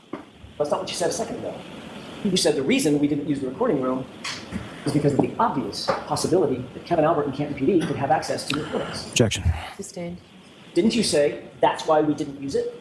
No. That was your answer, right? No. No, actually, that's exactly what he just said, in case you missed it. That's exactly what he said. But no, I digress. What did you say? That we didn't use it. Right. When I said, if you made a recording, it would be in the hands of which agency? Obviously, Canton PD. And your answer was, That's why we didn't use the recorded room, right? No, I don't recall saying that's why we didn't use the room. You just said it, Trooper Proctor. I mean, it's been 10 minutes. It's been 4 minutes. No, You don't remember that? not specifically stated like that. All right, let me ask you a different way. If you weren't concerned that the interviews could be compromised by Canton PD and Kevin Albert, why didn't you just use the room? It was offered up. Typically we don't record interviews. With a cooperating witness, we just sit down with them, take notes. If it's someone we deem necessary to actually have a recording of, then we'll pursue that option. Have you ever heard that ever? Have you ever heard another police officer say that we don't record interviews as a system? Like, we systemically don't record interviews? Because I would love to know if there's another police department in the world that has as a policy, we don't record interviews. Yeah, yep. Okay, yep. I'm going again. Trooper Proctor, after you knew that Canton Police Department was conflicted off the case, you continue to have a very close relationship with yet another Albert, Kevin Albert, correct? We worked on a cold case together. So you did have a close personal and professional relationship with Kevin Albert, didn't you? I'd say it was a professional relationship. Only a professional relationship? Him and I were members at a gym together, and we worked a cold case together for several months. Drinking, socializing maybe? Once in a while. Right. So it went beyond professional, right? Yeah, acquaintances. Drinking acquaintances, right? Okay. So I'd love to know what the cold case they were working on is, and why would that be a problem? Why couldn't they just tell us, right? It's a cold case. Isn't that, couldn't he just say, oh, we're working on this cold case? But this is the way, see, when people are lying about something big, like he doesn't want to tell us that he's working with Kevin Albert on John O'Keefe case, because he obviously was. He was, to the point where they're texting, hey, why don't you make the calls? I mean, he's not, you see that he doesn't think twice, not for a single second. He does not think that there is anything wrong with talking with Kevin Albert. Kevin Albert, not a different, not Sergeant Good, right? Not a different member of the Canton PD, but the actual brother of Brian Albert. He's at the gym with, he's getting wasted with, he's having drinks with, he's going and talking to suspects, i.e. Brian Higgins with, no problem. And as Ava's mom points out here, thank you, Ava's mom, for the $5. And she points out exactly, Higgy didn't get interviewed until 2:10, which gave just enough time for his hand to heal. What a wonderful point. And P.S., we know with our own eyes, because of the key card information from Brian Higgins being in and out of the Canton PD all day, and by his own admission, the day, January 29th, day in question. And we know because we see Mr. Berkowitz, the chief of police, at the police station when the SUV pulls into the Sally Port. He's the guy who reappears and disappears many times throughout. He's not the only guy, but he's one of them, right? He's the one with the beer belly and like the black hat that you kind of think is Michael Proctor for a minute, until you realize Michael Proctor's the one next to him with the black kind of briefcase thing under his arm. That's definitely the chief of police. And of course it is. This is the biggest thing that's happened in Canton for how long? You think the chief of police wasn't going to come in when the car got there? Of course he was going to come in, right? So they don't want you to know, but the chief of police was involved in all of this, all of it, soup to nuts. Berkowitz was involved in all of this. And oh yeah, he just happens to be the BFF of Brian Higgins, the guy with that big egg on his hand, who's walking around at the PD right after this incident with John O'Keefe happens. Yeah, okay. So we know that Michael Proctor is buddies with Kevin Albert, who he's now working with directly on the investigation itself, okay? We have evidence, it's very clear, of that. And when people are lying about something really big that they don't want you to know about, they're going to distract you by admitting to a lie somewhere else. And that's exactly what we are seeing right now from Michael Proctor. He's willing to kind of like take the heat over here on these smaller, less important lies, right? Like, for example, he knows he's busted on getting drunk. Well, he doesn't admit that, but the losing of the gun and badge incident with Kevin Albert, very professional also, by the way, but he knows he's busted on that. And so he's willing to admit to that. He's willing to admit to other lies that are smaller so that he can cover the fact that he is out there for the investigation. There is no way this is a cold case that they're working on, or we would know what that cold case was. So there is absolutely no doubt in my mind. And all I had to do was think about this for like 4 seconds. In July of 2022, Michael Proctor's sole universe revolved around the case of the death of John O'Keefe. Okay. Sole universe. His only job was to try to find a way to make Karen Read guilty of that death. Okay.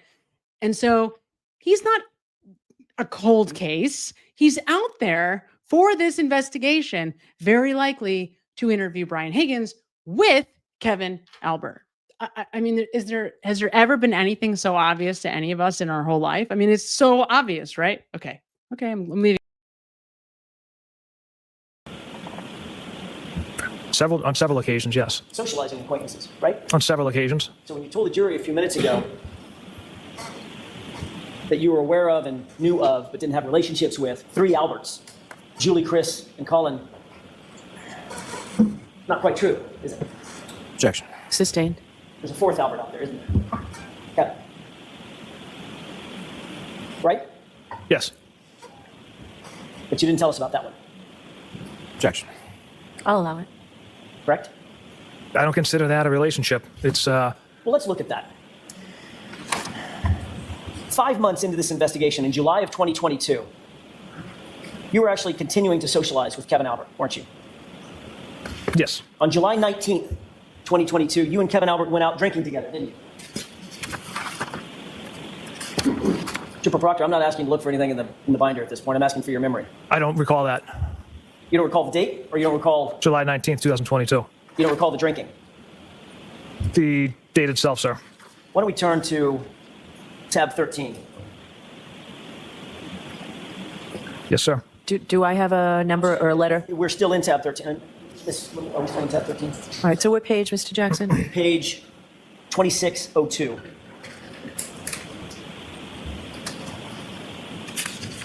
May I? Yes. Thank you. Trooper Proctor, are you on 2602? I am. The fact of the, does that refresh your recollection that on July 19th, 2022, you and Kevin Albert have been out drinking together? It does. In fact, the two of you got so drunk that Kevin Albert left his badge in your cruiser and couldn't find his gun the next morning, right? Objection. Overruled. I can't speak to any level of intoxication, but I don't recall either of us being intoxicated. Got it.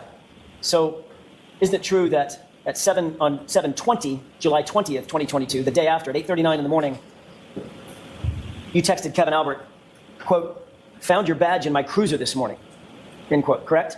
Yes. Then you texted him, "I can leave it in my locker at the gym, drop it off at your station, or leave it in my mailbox," correct? Correct. Kevin Albert responds, "My mailbox.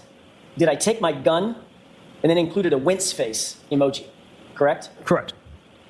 So the fact of the matter is, you two got so drunk that he couldn't find his badge and had to ask you the next morning where his gun was, right? Again, I can't speak to any level of intoxication, whether he just forgot it, I don't know. I'm not asking you about his BAC, Trooper Proctor. I'm asking, have you seen drunk people before? Yes. You've been drunk before. Yes, I have, sir. We've all been drunk before, right? Yes. Was he drunk? Were you drunk that night? I don't recall. It was a long time ago. But he left his badge in your cruiser after a night of drinking. Isn't that right? Yes. Which means you were drinking and driving in your cruiser. Right? From what I remember, we were down the Cape working on the cold case together and stopped for dinner, had a few beers, and then dropped him off.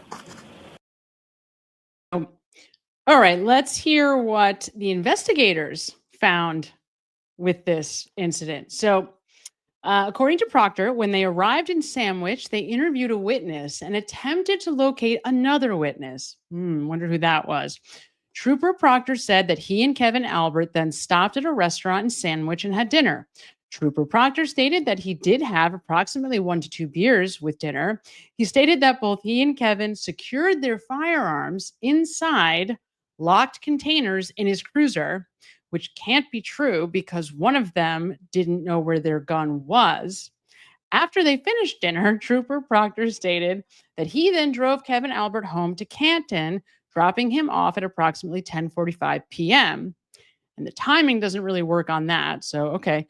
Trooper Proctor could not recall the time he left the restaurant. He also could not recall how long it took them to return to Canton that night, but he estimated based on past experiences that the drive from Sandwich to Canton takes approximately 1.5 hours. Proctor stated that he was not intoxicated and he does not believe Kevin was intoxicated. He acknowledged that he did find Kevin Albert's badge in the cruiser the next day, but had no knowledge of what happened to Kevin Albert's firearm. Okay, so that, oh, and of course, I don't want to forget to mention that he conveniently turned off his GPS, which is called an AVL switch, which he deactivated for the day, quote unquote, which was just convenient, conveniently happened to be on the day that him and Kevin Albert go on a joyride out to the Cape. So this little stint, by the way, was considered overtime, and they were both paid overtime for this little joyride, alcohol-induced, whatever you want to call it, interview probably with Brian Higgins. And the investigators found that there was, nothing to see here. This was not a problem, according to the investigation. That's what they found. Nothing to see here. Nothing at all. This is totally no problem at all. No problem. Yep. Not mentioned, by the way, as part of the Albert relationships that he doesn't mention. That this part is just conveniently not included in the part or the section in this investigation about his relationships with the Alberts. Just not. Kevin is a yeah. Okay. We're going to finish this now. The next morning, Kevin Albert also texted you at page 2606.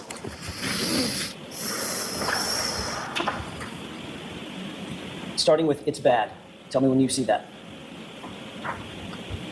Okay, I see it. Kevin Albert responded, "It's bad, exclamation point, exclamation point. I was hungover for sure today, exclamation point, exclamation point.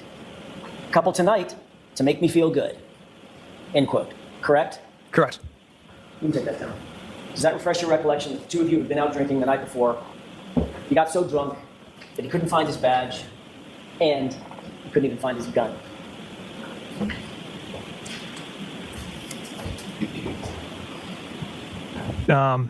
Yes, it does refresh my memory. Right.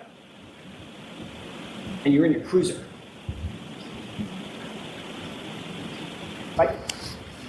Yes, sir. And this is with Brian Albert's brother, Trooper Proctor. Correct.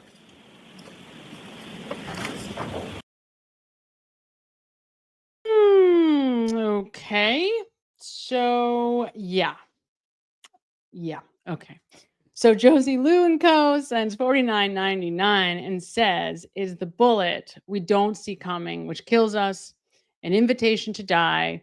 Falling may have been an accident, but nothing else was. The worst betrayal, except for a key player to whom he was just, the guy. Focus GPS on Maddie." Yeah, it's disgraceful. It is really, really disgusting. And it's interesting.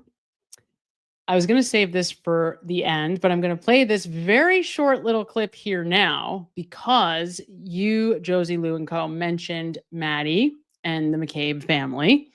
And so this is interesting. This is from, somebody sent this to me. I think it was Sherry D sent this to me earlier. And this must have been right after the Turtle Boy hearing this afternoon. As he was driving home, he joined, I believe, Melanie Little.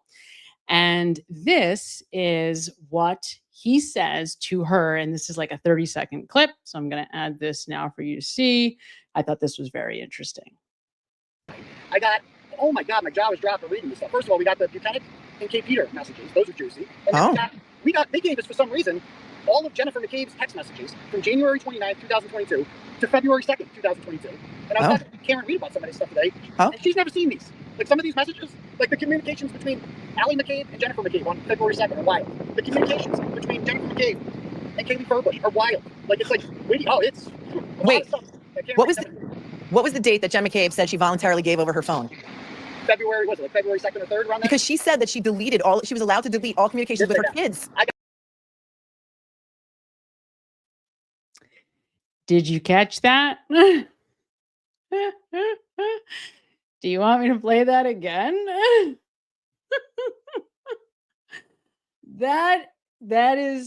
This is really, really significant. You see the look on Turtle Boy's face in this video, and you see the eyes on Melanie in this picture. Because that is how I felt when I watched this 30-second clip. I almost fell over, right? Because what are the implications there? What are the implications? They have the documents. Turtle Boy has in his possession email communications, text messages between Allie, Kenneth Berkowitz, and Jennifer McCabe. Okay. So just hearing those names together between January 29th and February 3rd, when she, deletes all of those communications and turns that phone over to, the Cellbrite report, what does that say right there? Right? Right there. Just knowing that Jennifer McCabe is having any type of communication where Kenneth Berkowitz is a name mentioned at all, right, begins to kind of pull all of this into full view. And here's the thing, okay? That image from Brian Higgins, the egg on his hand, I don't know. I don't know how that could be anything but what it is. I don't know how the images of that bruise on Brian Higgins' hand could be anything but an injury. I don't know. I don't know. Like, unless somebody sent me a forgery, I don't know how that bruise or that image could be anything but some kind of very serious injury on his hand. He's at the police department, and the entire next day, remember the two calls? Remember the two calls that Brian Higgins gets the very next morning at 6 a.m. on what? I guess that's January 29th, right? It's January 29th, right? Because that would have been Saturday morning. So he gets the two calls. He gets the call at 6 a.m. from Chief Berkowitz, and he gets a call from Brian Albert. Who knows? What we know is that Berkowitz and Higgins are with the SUV for a wildly long time. They're BFFs. Do we think that Berkowitz knows what really happened? Certainly a possibility. Certainly a possibility. For a long time in this case, I gave everybody the benefit of the doubt. And I said, no way, there doesn't need to be a massive cover up. All there needs to be is the people in the house, insisting that it's Karen Reed. And then all these cops are going to fall in suit. They're just going to fall in line. They're going to believe that because they're friends with the Alberts, right? Just like we see with Michael Proctor. Proctor, never, ever, ever investigates anybody but Karen Reed. And he's just not an independent thinker. Michael Proctor is a symptom. He is not a decision maker. He might have been the lead investigator on this case, but he did not make decisions in this case. Everybody made decisions.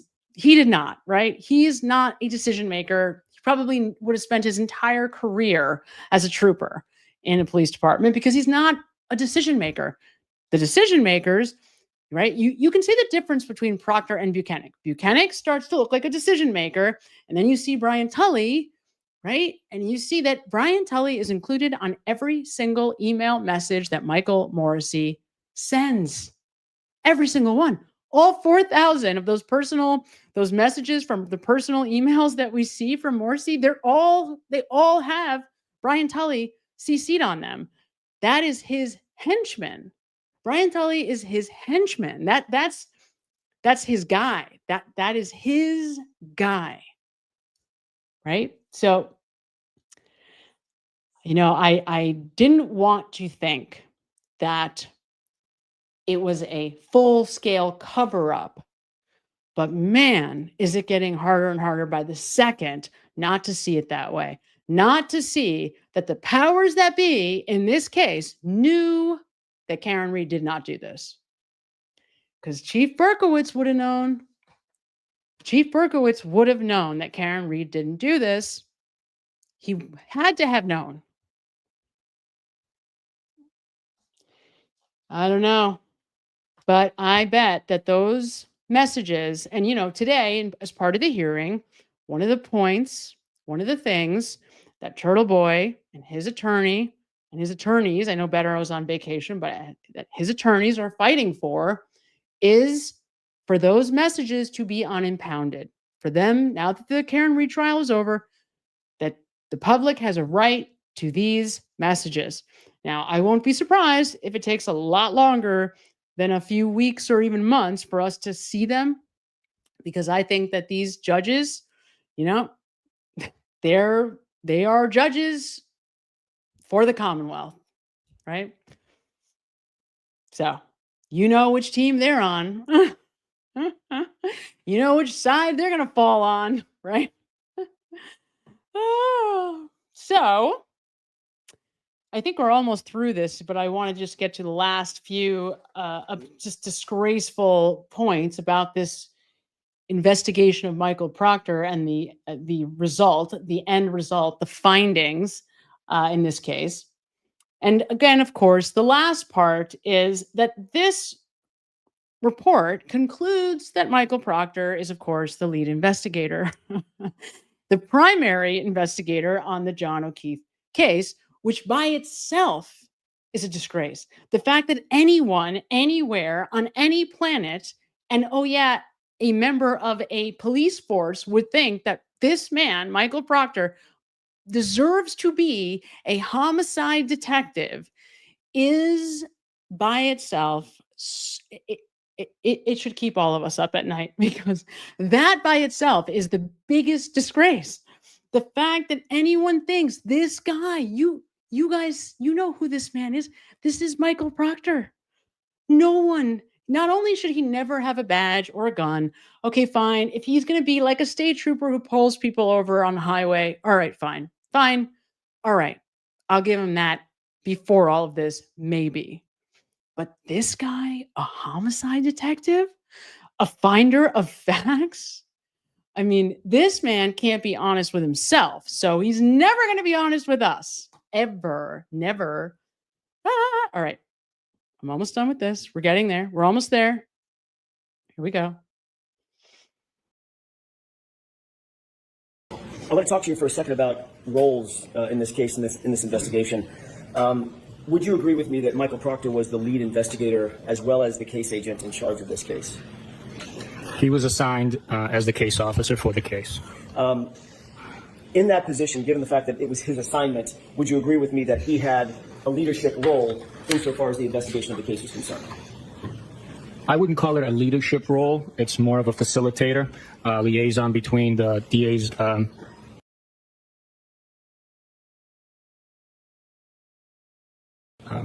personnel within the office and the state police.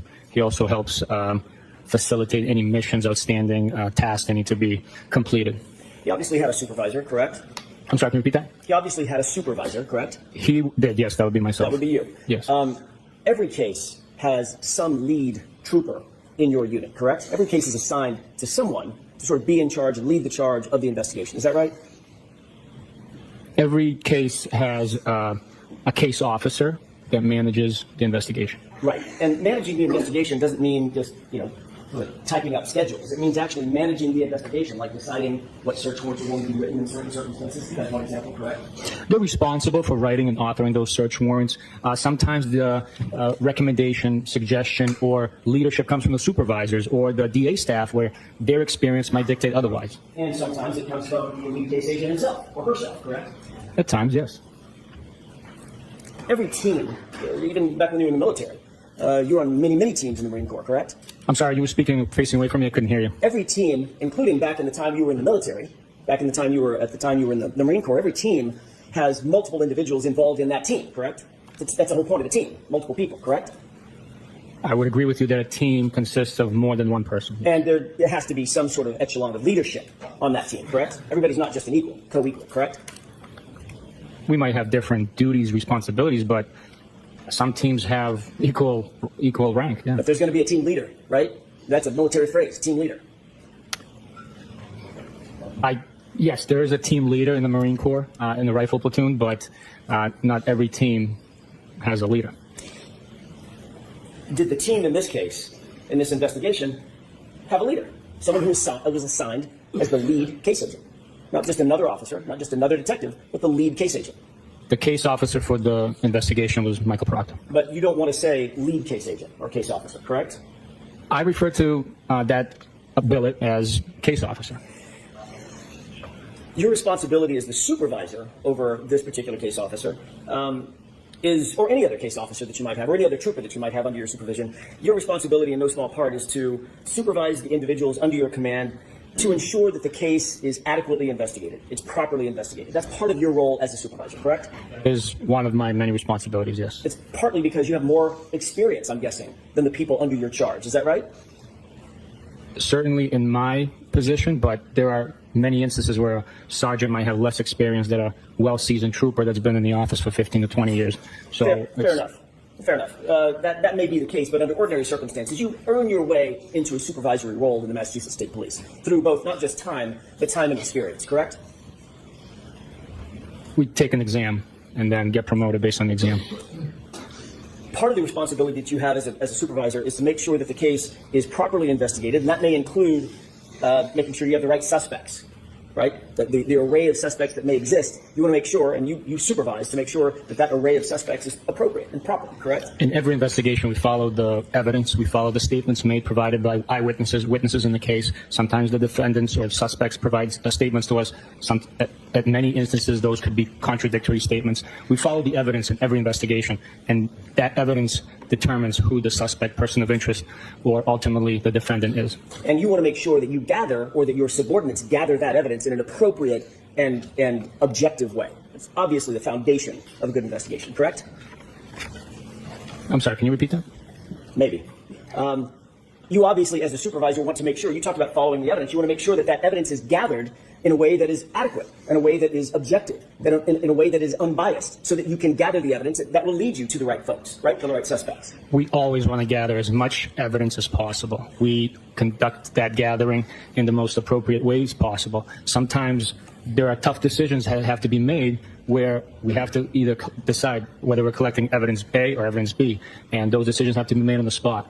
At times it's a time-sensitive matter. At times it's a decision made by a group putting their heads together and deciding on that. So I don't know if that answers your question, but that's the most Let's try it again. Accurate explanation. Okay, you done? I am. Okay. Okay, so let's see what the investigators thought about whether Proctor was the lead agent. According to the detectives who investigated Michael Proctor, they call him.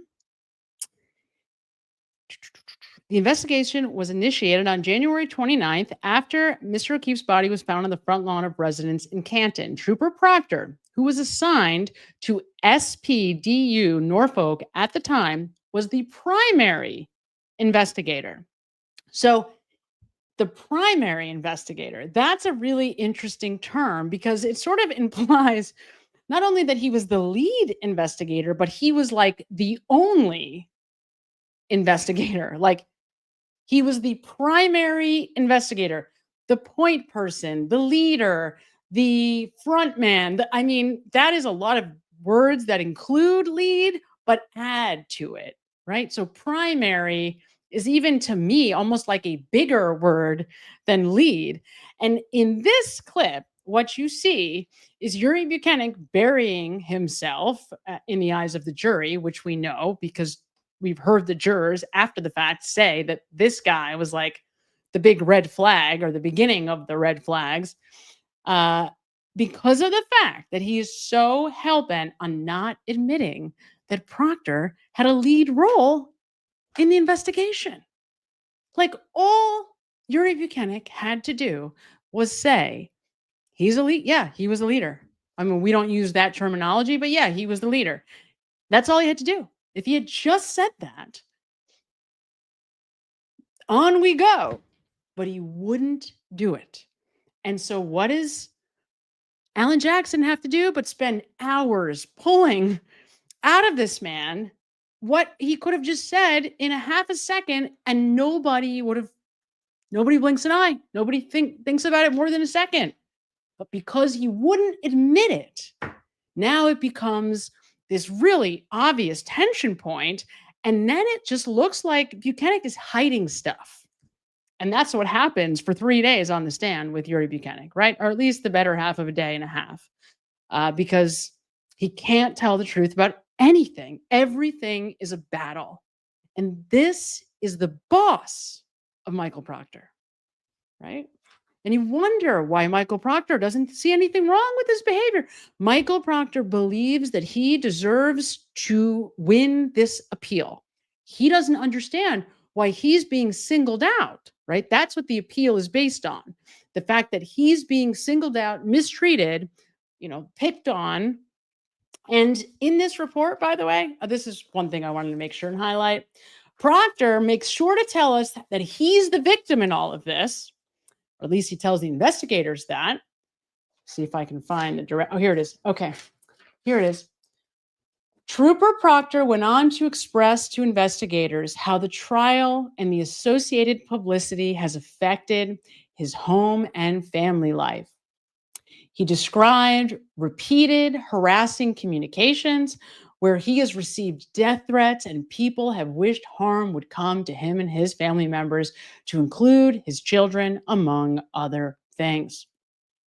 And while, of course, I would never co-sign for someone to wish death or to send death threats to Michael Proctor's children, it's pretty unbelievable that Michael Proctor has the audacity to whine about being a victim after this is the guy who was in charge of the investigation of the death of John O'Keefe.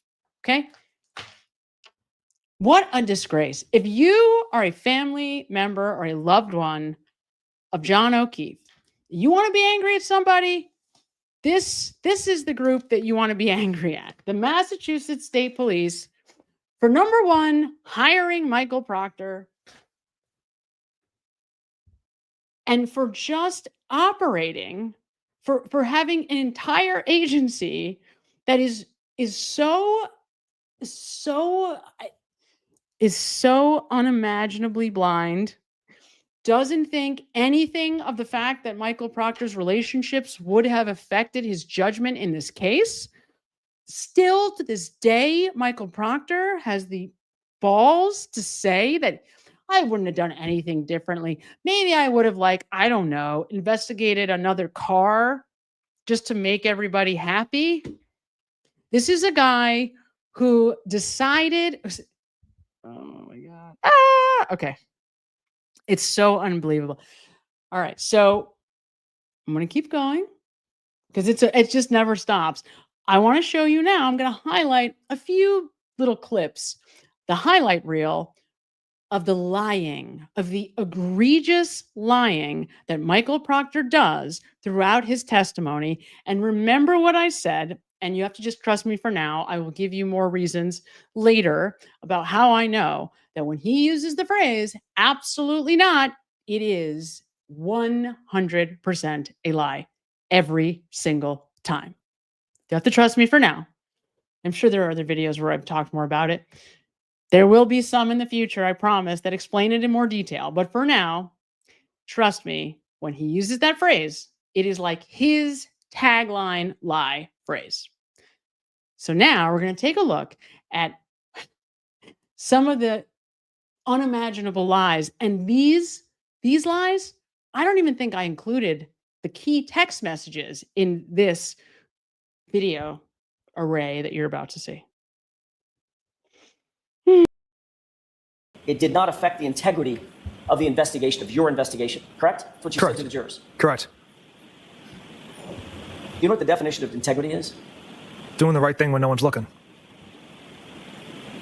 It means the quality of being honest and having strong moral principles, correct? Objection. Sustained. Do you believe that integrity means being honest and having strong moral principles? I believe that's part of it as well. Do you stand by that testimony that you were showing strong moral principles in this investigation, sir? In the investigation part, absolutely. Through these text messages, absolutely not. They were juvenile and regrettable. When you say they're juvenile and regrettable, it sounds like you're almost apologizing to the jury for your conduct. Is that what you're doing? For those text... Objection.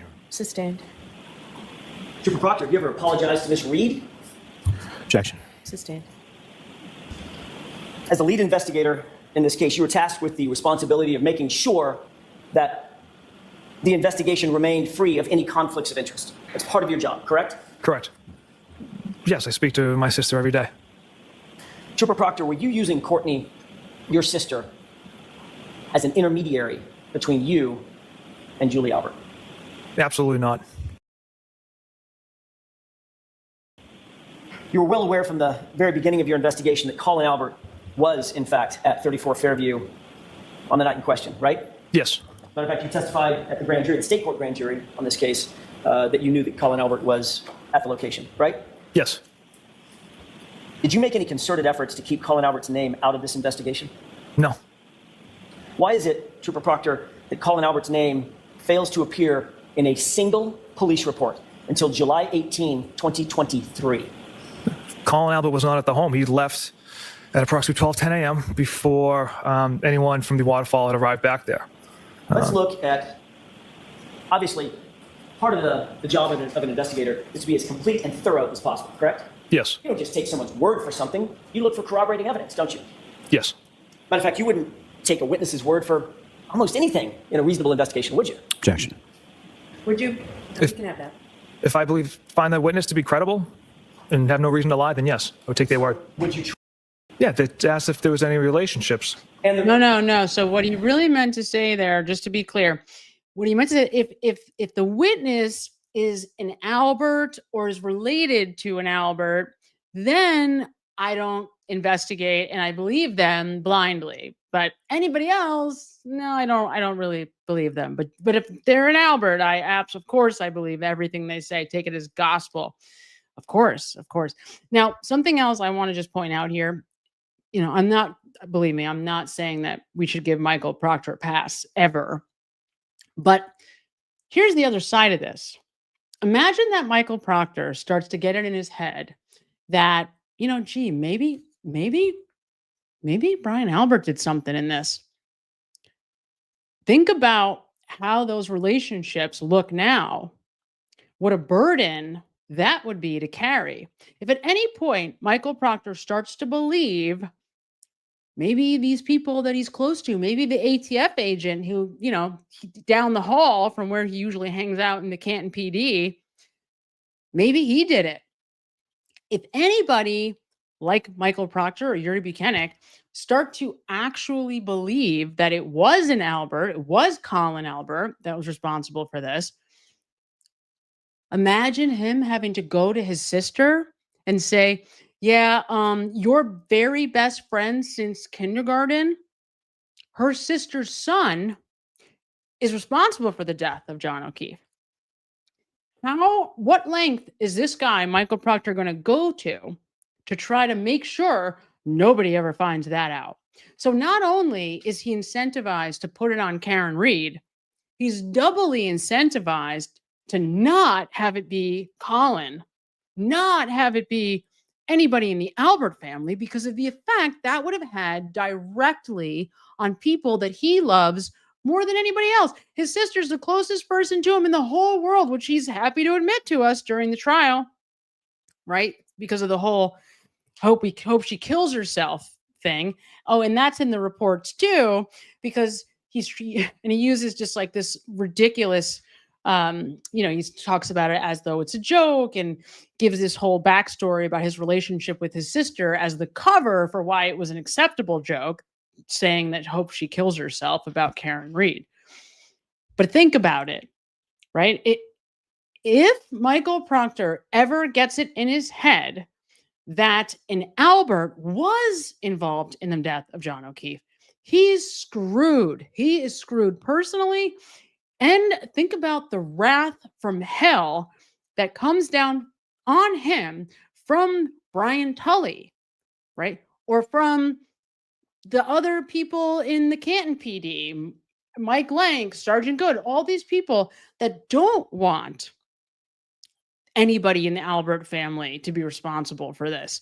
So he was really, and again, I'm not certainly letting him off the hook by any stretch, but he was really screwed either way. Had he not listened and just taken them on their word that Karen Reed did this, there was really nothing he could have done. He could never on his own, gone and investigated the Albert family, because it would have made his life hell, personally and professionally. And that, again, is the problem with having relationships with people that are connected very closely to those who might be witnesses or suspects, even witnesses in this case. And that's, by the way, that's the thing that all of these investigators hang their hat on the whole way through. Well, but Brian Albert was never a suspect.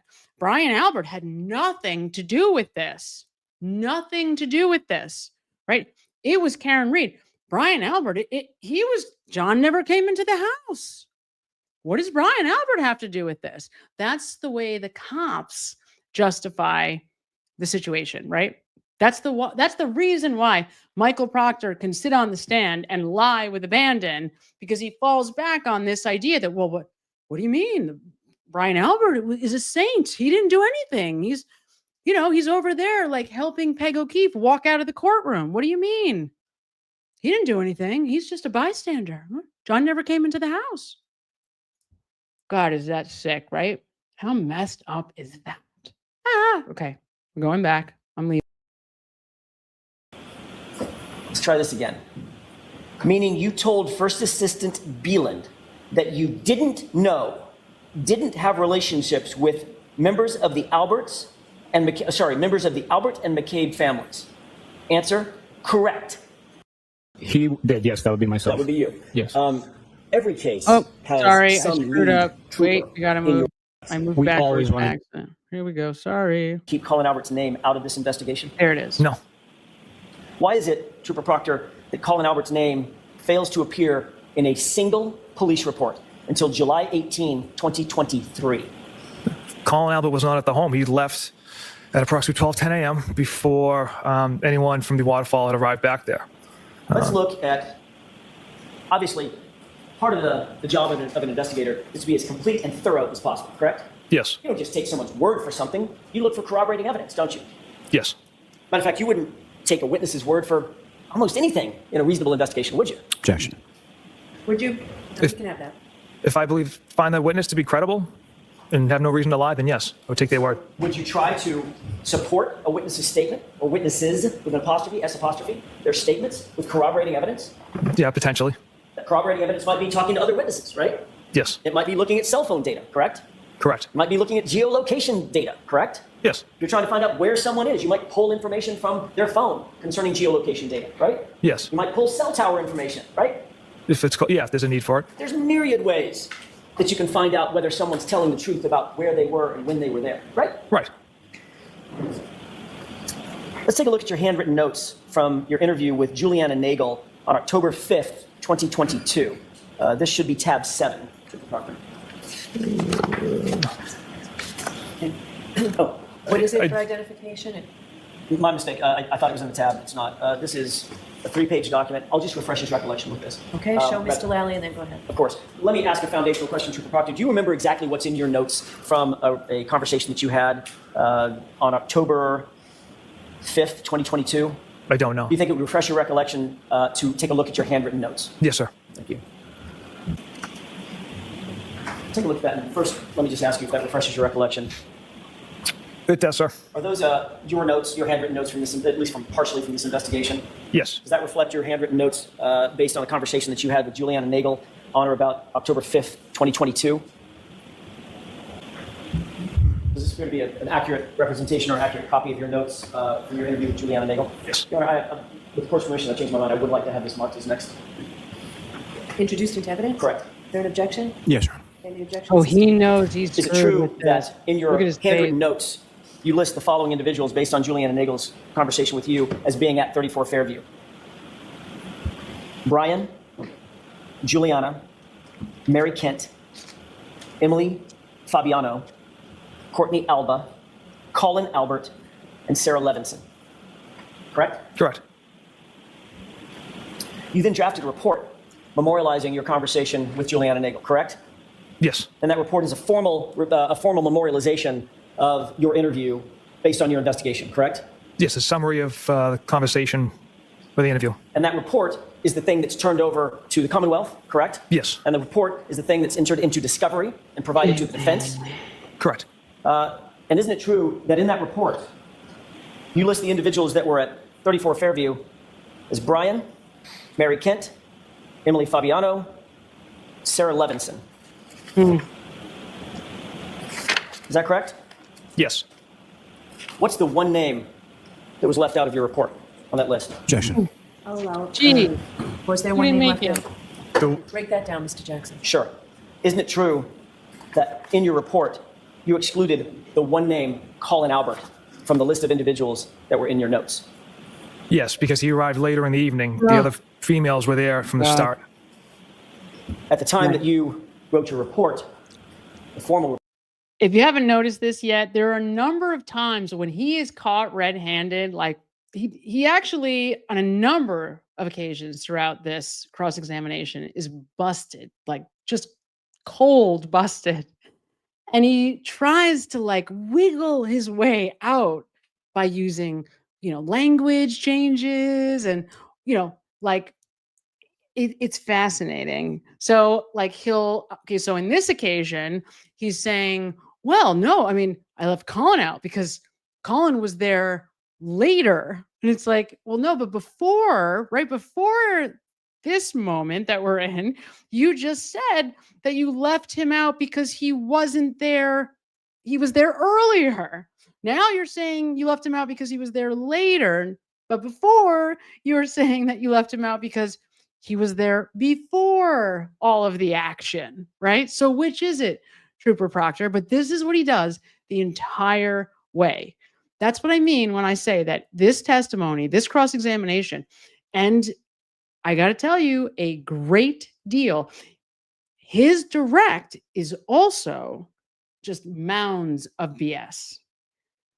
And that calls into question pretty much everything he testifies to. Like, for example, was he really at 34 Fairview? Because in the early reports, it turns out, when you go all the way back to like 2022 and the early reports, like, for example, the report that was written by Nicholas Garino about the cell phone extractions, it actually has that he and Buchanan are at 34 Fairview. Now, was that a mistake by Garino? I don't know. Or is it a lie that Buchanan and Proctor don't want to put themselves at 34 Fairview because they don't want any way, shape, or form that they could be accused of planting evidence? Which do you think? How likely do you think it is that the two investigators, including the lead investigator on this case, never goes to the crime scene on the day of the crime? Never drives by, never goes to the crime scene. I don't know. I mean, it seems pretty unlikely to me. And if Kevin O'Hara had been pushed, and Alan Jackson explains to us why he doesn't do this. He explained after the trial why it is. I think in his interview with Turtle Boy, it was in his interview with Turtle Boy when he explains that the reason why he doesn't push on either trial with asking Kevin O'Hara about who the cops were on scene at and during the search team investigation is because he says it didn't matter to me. Like, I didn't need to know. But O'Hara does recognize a couple. I think he says he recognizes 2 of the 5 people with Brian Tully, or 2 of the 4 people, including Brian Tully. He says it was 5 people. I don't know. O'Hara, I don't know how much I believe Kevin O'Hara. I know Alan Jackson says he thinks he's a stand-up cop, but there's a lot of BS in his testimony too. The times are off. What he says does not line up with what Brian Tully says.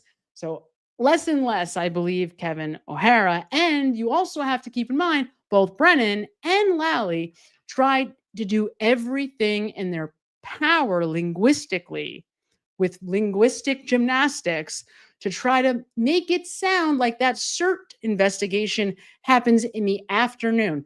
Both of them use language to try to just make it sound implicitly like that investigation is happening in the daytime.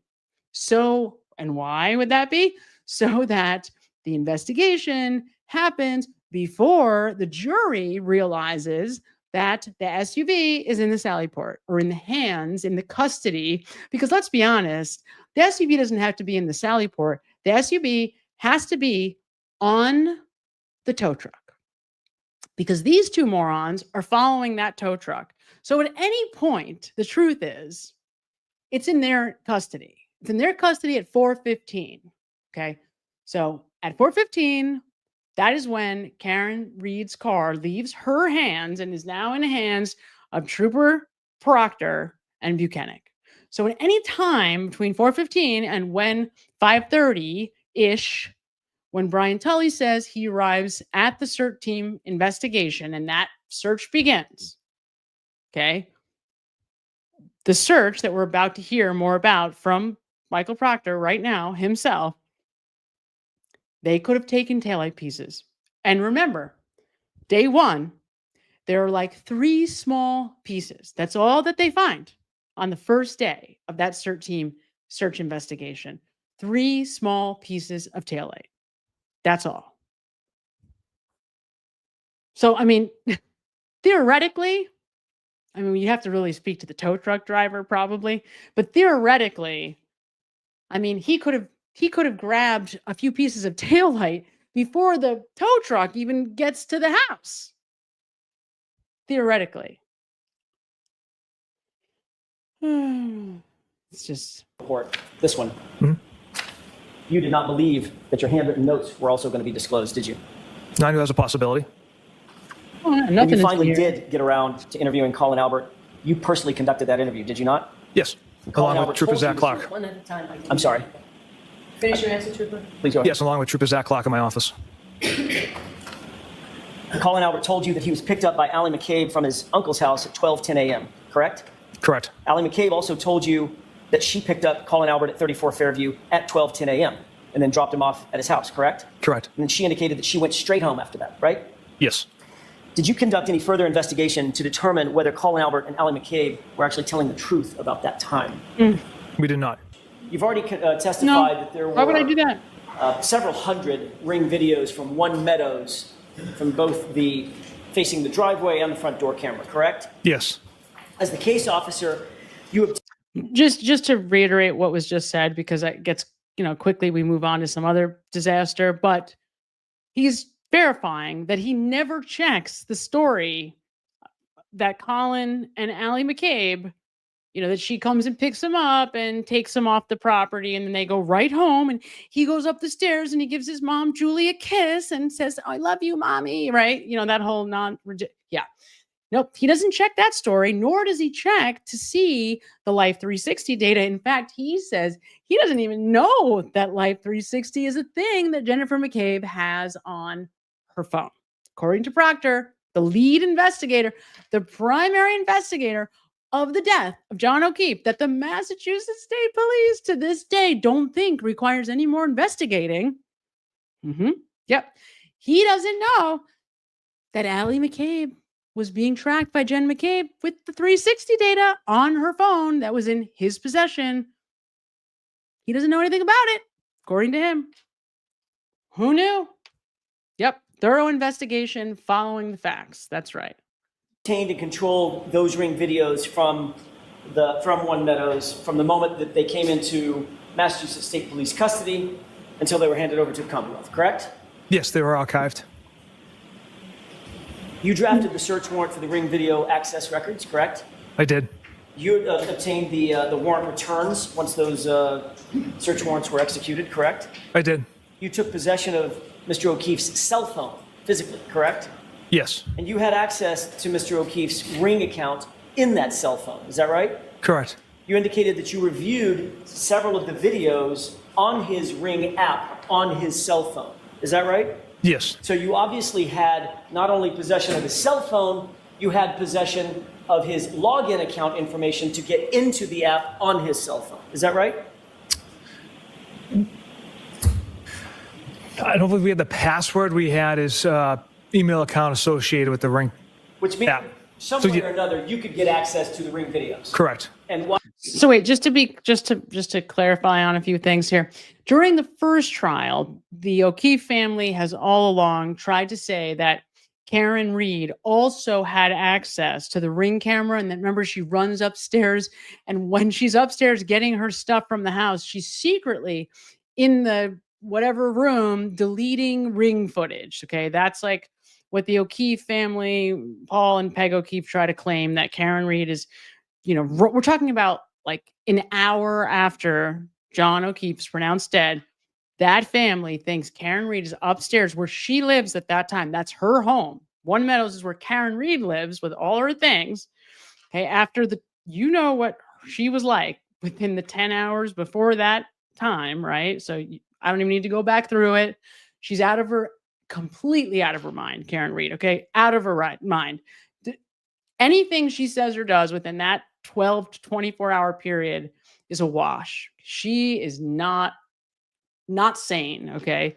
Like, they had a reason to keep her at the hospital. She was not well, period. Nor should she have been.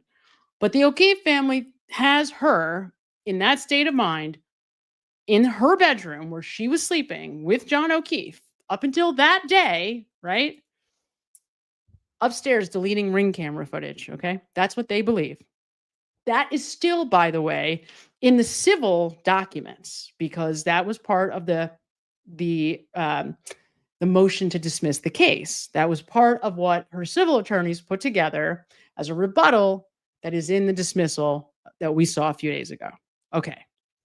So they still believe that absolute garbage, which we know to be garbage because Yuri Buchanan, in the second trial, admits that in that ring footage, in that data, in the actual account, Michael Proctor was the only person that had actual access and even had the ability to delete anything, and that anybody that deleted anything, it would have been tracked in the ring account. So nobody knows how ring footage just, disappeared out of thin air. But Yuri Buchanan himself admitted that it would have been Proctor who was that Karen Reed did not in any way mess with the ring footage, and that if she had, they would have caught it. So that whole ridiculous story from the O'Keefes is exactly that, just absolute absurdity. Just pointing it out. Watch those ring videos on his app on the phone. Yes. Which means you had full access to the app. You could keep videos, you could save for later, you could delete videos, you could do anything you wanted to within that app, correct? Yes, those are the capabilities within that app. Trooper Proctor, did you delete any of the ring videos ever from John O'Keefe's phone? Absolutely not. Did you delete a video of Miss Reed arriving to One Meadows at approximately 12:41 a.m. on January 29th, 2022? Absolutely not. Absolutely did. Proctor, that the video of Miss Reed returning home from 34 Fairview at approximately 12:41 a.m. is not there. Correct. Because As he the case deleted it. officer, you're aware that Trooper DeChico also reviewed some or all of those videos, correct? Yes. And he did that at your request. Correct. He took notes of his review What a of disgrace. those videos, Right. correct? Yes. And then he provided those notes to you so that you could then memorialize those notes and your notes in a broader report that you then drafted in November of 2022, correct? From memory serves me, the report I wrote regarding the ring camera was based off my observations of the videos that I had watched. But you certainly did have, as you just indicated, you did accumulate his notes and review his notes as well as your own notes, correct? Best of my recollection, I wrote that report off of my notes. Did you actually, at any point before writing your report, did you note or did you review his notes? I can't recall. You asked him, Convenient. he reviewed the videos at your directions, correct? At Yes. your direction, correct? Yes. And obviously he would have wanted to provide you whatever insights he had into his review of those videos. Otherwise, what's the point, right? Correct. So when you reviewed his notes, did you see that they were on some sticky pads? And just of note, interestingly, in this investigation of Proctor, no mention of deleting videos, no mention of this whole incident. Nobody spoke to DeChico to say, hey, it seems like you actually at some point had written on a sticky note that you were reviewing a video and that video memorialized Karen Reed coming into the driveway, going into the garage at One Meadows at exactly the time, coincidentally, that she should have been coming back from 34 Fairview after the quote incident where she allegedly runs over John O'Keefe. But you remember the Wi-Fi connects at 12:37. So just so happens that there's a note in DeChico's little sticky notes like these, right? That says the exact time that Karen Reed pulls in and that the ring video captures that. But it's amazing. It doesn't make it into Proctor's report and the video disappears off the face of the earth. And he has no idea what happened to it. But this, nobody ever asked DeChico about it. It is not in this investigation, just never gets addressed in any way, shape, or form. Just like all the other video shenanigans that never get addressed by anyone at any time, right? Certainly are not addressed in any of this investigation of Michael Proctor. No. Why would that be investigated? You remember that? That sounds about right. Yeah, that's the face he makes when he's absolutely full of shit. They have more knowledge in the area as far as useful cameras. So yes, I reached out regarding cameras in the area. Or assistance from Canton PD officers, correct? Yes. Whom you knew to be recused. Yes. How about this? This I forgot about. I just saw this like maybe last night. I completely forgot about this. Yes. You specifically asked Officer Galanis whether, quote, the high school had cameras facing the street, correct? Correct. And Officer Galanis writes back, the Canton Mutual gas station has unreal cameras. That's how I picked up that kid. And it had him walking into the woods by the new street Larkin Court, correct? Correct.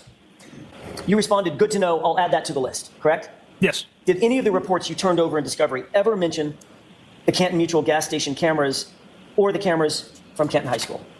No, because we did not retrieve any video from those locations. And you didn't mention in your report that you even sought the footage from those locations, correct? I don't believe so. You did say that you would add it to the, quote, list. Is that right? Yes. And you're aware, obviously, as one of your responsibilities to maintain and keep your handwritten notes from all communications, all investigative activities involved in the case, correct? Yes. And you have no notes on this conversation, correct? Correct. As the lead investigator, Trooper Proctor, you are responsible ultimately for deciding which witnesses will be interviewed and which witnesses will not be interviewed, correct? Like I mentioned yesterday or Monday, it's a collaborative effort within the office, so we bounce ideas off each other as far as what witnesses need to be interviewed, etc. So it's more of a group effort, a group decision. But as the case officer, you make some of the final decisions on who's going to be investigated, who's going to be interviewed, things of that nature. Right? Yeah, facilitate certain areas, yes. I want to talk about some of the witnesses that you interviewed in the days and weeks immediately following Mr. O'Keefe's death. You interviewed Brian Albert, correct? Correct. Nicole Albert, yes? Yes. Chris Albert? Yes. Julie Albert? Yes. Jennifer McCabe? Yes. Her husband, Matt McCabe? Correct. All those individuals are related in one way or another, either through marriage or otherwise, to each other, correct? Yes, that's my understanding. And you also interviewed Brian Higgins, is that right? Yes. I want to talk for a second about the individuals that you did not immediately choose to interview. Julie Nagel wasn't interviewed until October 2022, correct? Correct. That's 7 months after the incident, right? Correct. Sarah Levinson was not interviewed until October of 2022, also 7 months later, correct? Correct. Caitlin Albert was interviewed July 6th, 2023, correct? Yes. That's 16 months after the incident. Is that right? Correct. Brian Albert Jr., July 6th, 2023, right? Yes, sir. Ali McCabe, August of 2023, correct? Yes, sir. That's 18 months after the incident, correct? Correct. Heather Maxson, she was not interviewed until September 21st, 2023, 17 months later, correct? Correct. All right, that's actually, my math is off, that's about 18 months later, is that right? Correct. Richard D'Antono, September 2nd, 2023, is that right? Yes. So you waited more than 18 months to interview him as well, is that right? Yes. And then Brian Loughran, snowplow driver, August 2023, 17 months after the incident, correct? Correct. I want to talk for a second about this last individual, Brian Loughran. He also goes by the name Lucky, is that right? Yes. Lucky Loughran. You testified under oath on April 21st, 2022 in the state court grand jury proceeding that no snowplow traveled down Fairview Road on January 29th, correct? Correct. Why did you say that, Trooper Proctor? That was based off interviews with Mr. Trotter, that the plows weren't out until they met up at 2:30, and then it was my understanding they were focusing on the main roadways. Okay. This is the reason why he doesn't record interviews. This is it right here, right now. This is why he's telling us that whether it's true or not, it was true for this case. And of course it was true for this case, because for this case, he had relationships with the only people that he even interviewed, right? And then he didn't want to memorialize interviews with Trotta or anyone else, with Colin, because then if there's a record of these interviews, he can't do this. He can't get up on the stand however long later and go, no, that wasn't my understanding, right? Which is what does that sound a little like, right? Have you seen any of the testimony from the Walshe case with Fanning and Buchanan? Because, sounds a little bit like that. Well, it was my understanding, and this is what I thought, that we had made this agreement before, and right? It's the same plausible deniability. Well, if there's no record, then they can't hold me to whatever I say later. And then I can't have it come back and bite me in the ass because I lie or delete things on my reports. And remember, this is the reason why Julie Albert says, oh, I feel like I should get a gift, right? And remember, when asked, are you using your sister as an intermediary between you and Julie Albert? He says, absolutely not, which tells you absolutely that's exactly what he was doing. And that's exactly the role that Courtney was in. His sister, remember, I mean, I know this because I've been through these testimonies 700 times. Julie speaks to Courtney, 60 something times in during this time that we're talking about, right? During like 2022 to early 23. And all of those calls are largely because she's acting as an intermediary to get to Proctor, because Julie and Chris Albert had one goal, and their goal was to keep Colin out of this case. That is why Chris becomes the selectman, and that is why, right, Julie ultimately tells us she wants to give Proctor a gift, because they, right, very much, they knew the Proctor family, they had known them for years, and they very much wanted Colin out of the case. Now, all of us have debated this question for a long time about Colin Albert, right? Was it that he's a punk who already has a horrible reputation as a bad kid, a bad seed, who loves to fight, who gets drunk and acts like a dumbass, just like Daddy did when he was the same age, right? As we know, Chris Albert killed somebody drunk driving and hit and ran at the same age as Colin. So we know, right? Like father, like son. So is it that they were just trying to keep Colin out of this because of that? Certainly that's not impossible simply on paper, because Dad did go through that experience and would want to go to any great length that he could to keep his son from having to endure something even similar in any way, shape, or form, right? So at least they were making the case to Proctor. Oh, no, Colin wasn't there. Colin wasn't there. Colin left before John and Karen, were out front. So they at least made that case enough to where Proctor probably said, oh, don't worry about it. I'll take care of you guys. Remember, none of this is ever supposed to see the light of day. None of this is ever, we are not, in their minds, we are not supposed to be watching this. The eyes of the world are never going to see any of this. This is just business as usual. This is life in Canton, Massachusetts for Michael Proctor, Yuri Buchanan, Brian Tully, Michael Morrissey. These people, Judge Bev, this is how they operate all the time, right? Nothing to see here, folks. The government has so much power. All Michael Morrissey has to do is, send a little email, probably a cut and paste email to his buddy in Congress and say, oh, you've seen the trouble that we have here in Canton with the Karen Reed case. We need $1 million, please. That's how he got his extra money to pay for Hank Brennan, which is, don't even get me started on that. That's not what we're here to talk about today. That's a whole nother discussion. But the idea that nobody in the DA's office wanted to try this case is total horseshit. We know it because the O'Keefe family tells us that Adam Lally turns to them the second the mistrial is over and says, I am ready to retry this case right now. Adam Lally knew the case backwards and forwards. Think about all the witnesses that he had to study by himself, which is, like I said recently, it's pretty freaking amazing.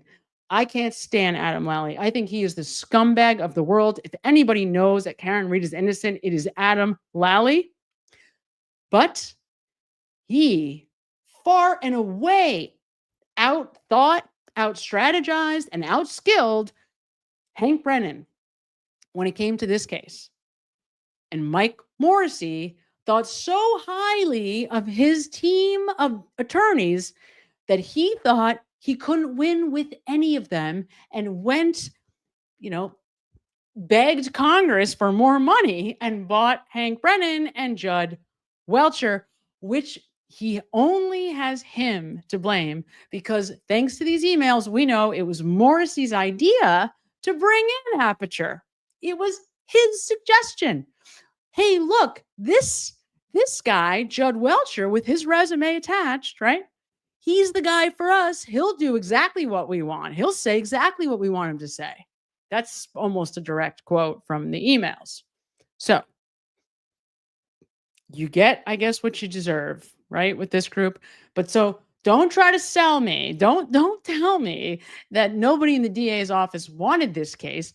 Michael Morrissey didn't think he could win with Adam Lally and his band of monkeys. So he went and he bought Hank Brennan, but whoops, he couldn't win either. And it turns out that Lally came out looking pretty darn good in comparison because Lally's strategy was just throw everything out there, throw all your dirty laundry out at the jury to the point where they are so confused. They don't know which day is which or who is who and what is what. And you'll confuse them into saying, yeah, forget it, she's guilty. That's basically what his strategy was. And at the end of the day, it was a much better strategy. And ultimately, he is so much more of a sympathetic figure that the jury feels bad for Adam Lally. And that turns out was enough to get a mistrial. Whereas Hank Brennan is truly, next to Judge Beverly Canoni, the world's most unlikable person. So that was all Michael Morrissey's doing. And we know that with absolute certainty because of the email dump that came down a few days ago. So Michael Morrissey has one person to blame for this fiasco. One person, that's it. And it is his fat head. That's it. What a disaster this turned out to be for this group of people, right? What a disaster. Okay, we're almost done. I promise we're getting to the end of the egregious lying that I'm going to show you. Not the end of his lies, mind you, just the ones I am pointing out to you now. There's more to come, of course, because everything he says the entire time he is under oath is bullshit. Aware that Michael Trotta testified in this case? Okay. Were you aware or not? No. Okay. No, of course not. I'm not aware of anything. You did, in fact, interview Michael Trotta, did you not? Yes. And isn't it true that Michael Trotta told you that, in fact, Brian Loughran was plowing 34 Fairview that morning? Objection. Is that what he told you? I don't recall that statement from him. Michael Trotta testified that that's what he told you. Do you have any quarrel with that? Objection. That's sustained. In reality, Trooper Proctor, you did not want to speak to anybody in the weeks and months following this incident who didn't fit your narrative, correct? Objection. I'll allow it. Is that true? That's simply not true. Absolutely not. Certainly you didn't want to talk to anybody who could say that there was no body on the lawn at 2:30 in the morning. Is that right? No, it's not true. Are you aware that Lucky Loughran, in fact, did report that there was no body on Objection, the Your lawn? Honor. So the objection sustained. I'm going to strike that. Did you include anything in your investigative report throughout the entire time you've been in charge of this investigation about Lucky Loughran and his observations? Not until Sergeant Buchanan and I interviewed him. And that was when? I can't recall the exact date. And that was after the defense brought him to your attention, correct? Objection. I'll allow it. Not true? Correct. Can you see how the impropriety of the text messages opens the door for the defense's allegations that there was some sort of conspiracy and cover-up here? There's no evidence because it didn't happen. I spent 2 days on the stand. That was Alan Jackson's opportunity to bring that up and question me on it. Specifically asking you whether you planted evidence. Yeah, not one question. You were responsible for seizing Miss Reed's car, correct? Yes. And you originally claimed that that seizure took place at 5:30 p.m. Is that right? Correct. You signed numerous affidavits under oath claiming that you did not seize Miss Reed's vehicle until 5:30 p.m. on January 29, 2022, right? Correct. At the time that you seized Miss Reed's vehicle, you were unaware that there was alarm.com surveillance footage of the area from which the car was seized, correct? Correct. This guy, what The fact of the matter is, bad person. that was false. The car was not seized at 5:30, was it? 4:16 p.m. Right. Oh. An hour and change, an hour and 18 minutes, hour and 20 minutes earlier. Is that right? Yes. Did you ever seek to change or amend the error, the false statement about the time? So, or seized in any of those documents that you filed under oath? When I incorrectly transcribed the times, it was on the first affidavit I had written. And then as I continued to write other search warrants, I used that as a template. So I never caught it on the first one, and that's the reason those times are off on the other affidavits I wrote. So the first one was false, and then every single one after that was false too. There was just an incorrect transcription of time. An incorrect transcription of the time. You Yes. call that, I don't know, a Scrivener's error? Objection. Ask it differently. Sure. Was it a typo? Yes. It was a typo. So you got the 4 wrong, you got the 1 Dumb wrong, it down and you now, got the 6 Zach, wrong. and dumb it down. And those turned into 5 and 3 and 0, right? They were typos, sir. Okay. Okay. So just to be clear what he's saying there, right? And I mentioned it earlier. So in order to try to make it seem like it would have been impossible for them to plant evidence, he tries to state on all the official reports that they acquire the vehicle, that they take possession of Karen Reed's vehicle at 5:30 or later, right? He does that on all the reports. Doesn't realize that William Reed has alarm.com footage, so he knows exactly what time that car got put onto the tow truck bed. Like the moron that he is, right? And that might not even have been his error. That might have been above him. That might have been a Brian Tully error, because we hear the same garbage Brian Tully is spewing to Kevin O'Hara and to anybody who will listen on January 29th about, oh, where's the car? Oh, I don't know. Well, right now, Buchanan and Proctor are, seizing the car. That's what he's saying on the scene at the CERT team investigation. That's what he's saying to Kevin O'Hara to make it sound like that taillight evidence couldn't possibly have gotten there any other way besides from an accident with Karen Reed's vehicle, because they don't even have the car yet. The car isn't even back from Karen Reed's parents' house. That's the way he's trying to make it sound.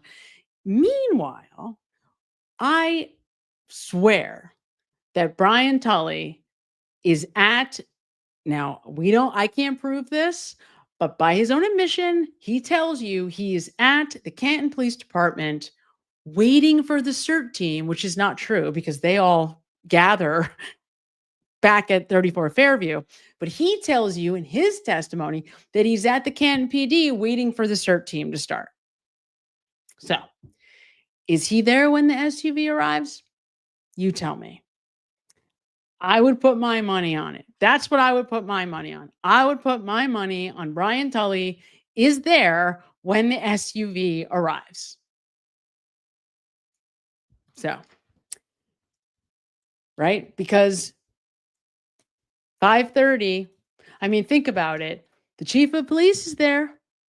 Chief of police is there to greet the car as it pulls into the Sally Port. Why wouldn't Brian Tully, the detective homicide lead lieutenant, like king shit himself for Mr. Michael Morrissey, you don't think that he would have been there too? Come on. I don't know. I don't believe any of these guys. I don't think any of them have integrity. I think Kevin O'Hara is full of shit. I know Brian Tully is full of shit. But more and more, the more I learn about this case, the more I think it becomes painfully clear, and I am not a conspiracy theorist. I have done everything in my power to try to ignore the possibility that this could be any kind of conspiracy with multiple levels of police departments involved, but it's just getting impossible for that to be true. It's getting impossible, right?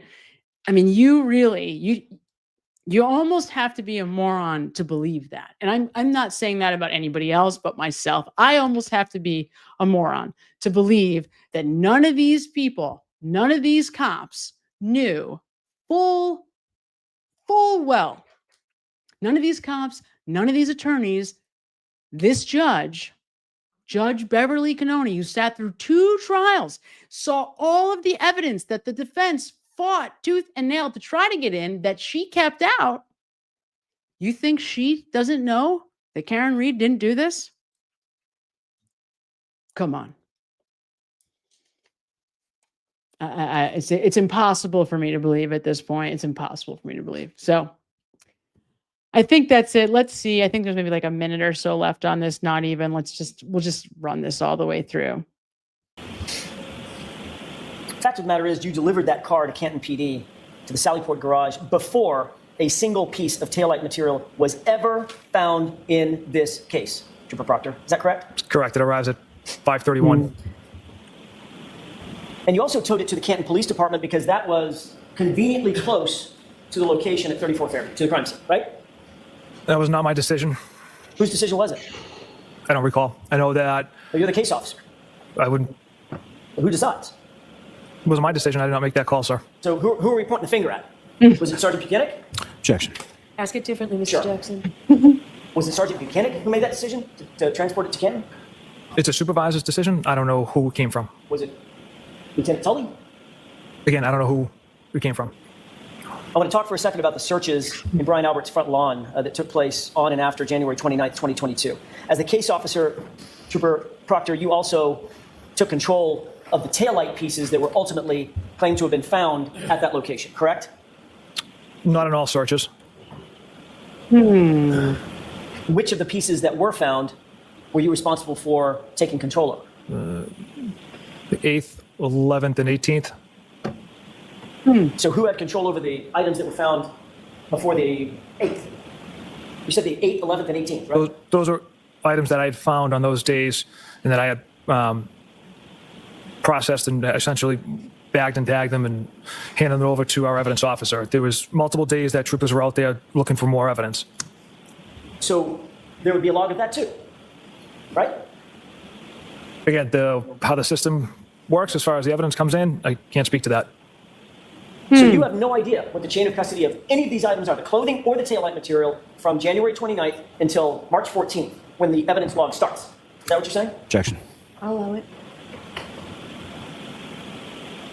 There is a log. I mean, it's in our system where labels are created, and it generates the time and date that a label is created, and then it shows that it's at our office in a secure facility, and then it was brought to the lab on the 14th. What happens if the label is created and says something like, I don't know, February 4th? What happened to the items before February 4th? They were stored in a secured facility, a secured room. Says who? Where's the log? Objection. Sustain. So, okay. And, you know, this is the thing. I mean, it's unbelievable, right? The fact that he takes ownership of taillight on the 8th, the 11th, and the 18th of February is by itself a joke. And you can see that he's like his eyes are closed because he realizes that he has to say that and how ridiculous it sounds coming out of his mouth. Because why are there 40-something pieces of taillight, Michael Proctor? It's so absurd, right? Now it's absurd now, but this is business as usual. The only reason it's so absurd is because we're all watching. They had no way to know, and never in the wildest dreams of any member of the Norfolk County DA's office could they ever imagine that they would have this kind of scrutiny and attention on them. Never, ever in a million lifetimes. You couldn't have ever convinced them that could have happened, because these guys have been operating this way for an eternity. And they are so greedy that it wasn't enough to have a couple, 3 pieces of taillight that they found on the CERT with the CERT team, right? Think about that. When another group of outsiders came in, they were careful. They throw down 1, 2, 3 tiny little pieces of like red taillight, right? Soon as it's just them, soon as any other person's eyes are on it, 40 pieces, 40+ pieces of taillight show up, reveal themselves on the scene. And oh yeah, the only reason why the defense ever learned about those searches is because somebody screwed up and sent in the discovery materials a picture of an evidence bag with Proctor's name on it and taillight pieces written as the description sometime in the month of February. Had that not been in that discovery folder, whatever, packet, the defense may never have even known that there were all these extra searches throughout the month of February that even had the Kenneth Berkowitz on them. By the way, the investigation that they did on Proctor, none of this stuff is in there. No discussion about evidence logs, taillight. No. So, I mean, you know, I would like to think that Colonel Noble is a decent human being who very much wants in his heart to change the culture of the Massachusetts State Police. But it seems to me like he has an awful lot of work to do. And Proctor was a layup, right? And they even couldn't get that right. And God help those people if they're I cannot imagine a universe where Michael Proctor wins the appeal, but God help these people if that ever happened, because I can't even imagine. My brain can't even go there because of how stupid of a decision that would be. But the wrath that would come down on these people if they make that kind of decision, impossible for me to even imagine. So all we can do is pray that Michael Proctor finally gives up his effort, goes away, and just leaves, goes to another country. If he's smart, he just has to move to a different state. I don't know, Kentucky, Kansas. Just those are the K's that came to mind. West Virginia, the hills of West Virginia is a beautiful place. A lot less people in those places. So there's chances go down. I'm sure people will recognize him, but there'll be less people there. So maybe the odds are better that they could have a somewhat fresh start. I don't know. But I don't think staying in Canton is I don't know what he could ever do for a job. Who is ever going to hire Michael Proctor to do anything? Not to be a cop or an investigator or anything in law enforcement, but to do anything. Would you hire Michael Proctor to clean toilets for you? Because I wouldn't. Absolutely not. No. He's just not smart enough, tragically. So I don't know. But who am I? What do I know? Right? Oh, so that is what I wanted to highlight tonight. I could not deal when I saw the findings from this investigation. I couldn't, I still can't, I couldn't deal with it. I freaked out. There's so much wrong with this, with the way that the investigation was handled, about what they highlighted, about what they ended up co-signing, seeing nothing wrong with the vast majority of the egregious, disgraceful behavior, from the relationships to the Kevin Albert stunt to, and then everything in between that they just didn't even mention or didn't even look at, right? So there you have it. There's so much going on and there's so much coming. So, it's overwhelming, you guys. I'm so overwhelmed with content because on this case, because there's so much and it feels like it's moving quicker. And then, before we go, I will replay for you as we exit that really quick clip with Melanie Little and Turtle Boy from today, because that gives you like a little glimpse into what might be coming down the pike. And holy crap, if we all get our hands on that, I can't even imagine. But it's coming eventually. Like I said, may not be tomorrow, whether it's weeks or months, it's coming. And these people are just every step of the way, Michael Morrissey has made the wrong decision every step of the way, including up until like 3 days ago when he was seen in public saying that he believes Sandra Birchmore commits suicide. Oh my God. Somebody needs to get rid of that guy. Somebody just needs him to go away. Just resign, bro. Just go away. Just exit stage left quietly, peacefully. You'll be a hero if you do.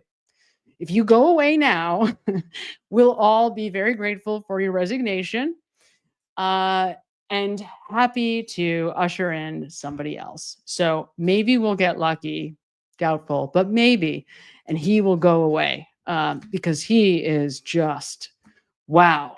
It does not get more disgraceful than Michael Morrissey. He is disgusting.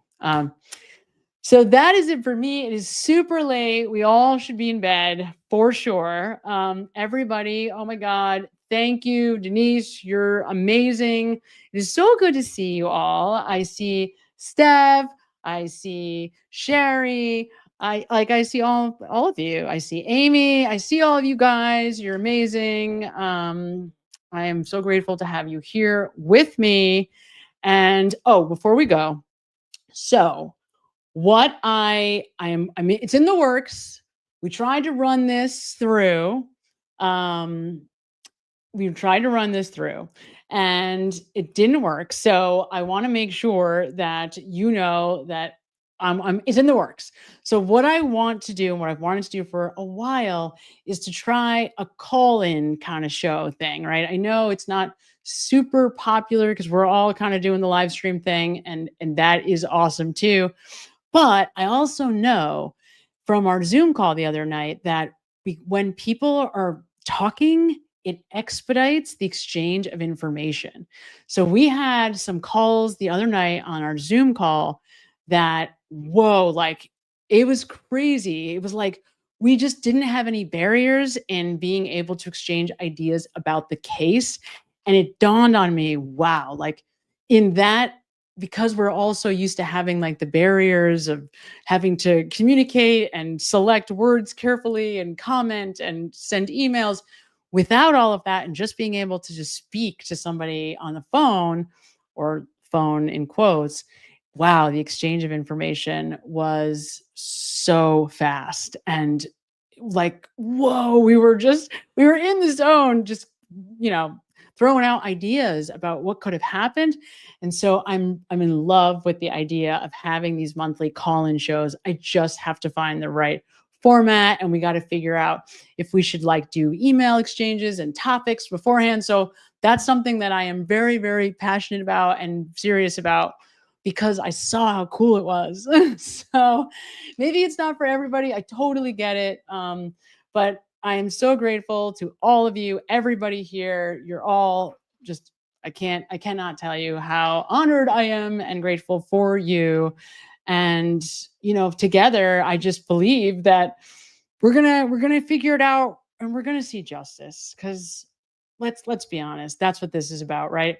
Nothing makes me more angry when it comes to the case of John O'Keefe than somebody trying to claim that we've all forgotten about John O'Keefe, because I wouldn't be here, certainly, if it wasn't for him, John O'Keefe.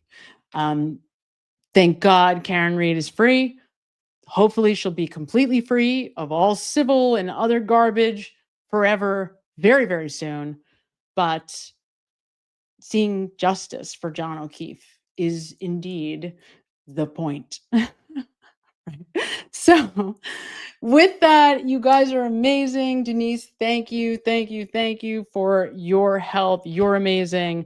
And everybody, I will see you hopefully in a week, Wednesday night, back here. Enjoy the rest of your night, your week, and I will see you all soon. And I will leave you with this last comment. Last night, oh my God, my jaw was dropping reading this stuff. First of all, we got the Buchanan and Cape Peter messages. Those are juicy. And then they gave us, for some reason, all of Jennifer McCabe's text messages from January 29th, 2022 to February 2nd, 2022.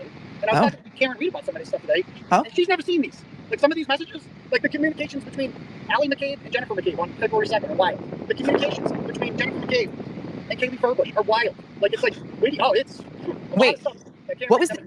What was the date that Jen McCabe said she voluntarily gave over her phone? February, was it like February 2nd or 3rd? Around because she said that she was allowed to delete all communications with her kids. I got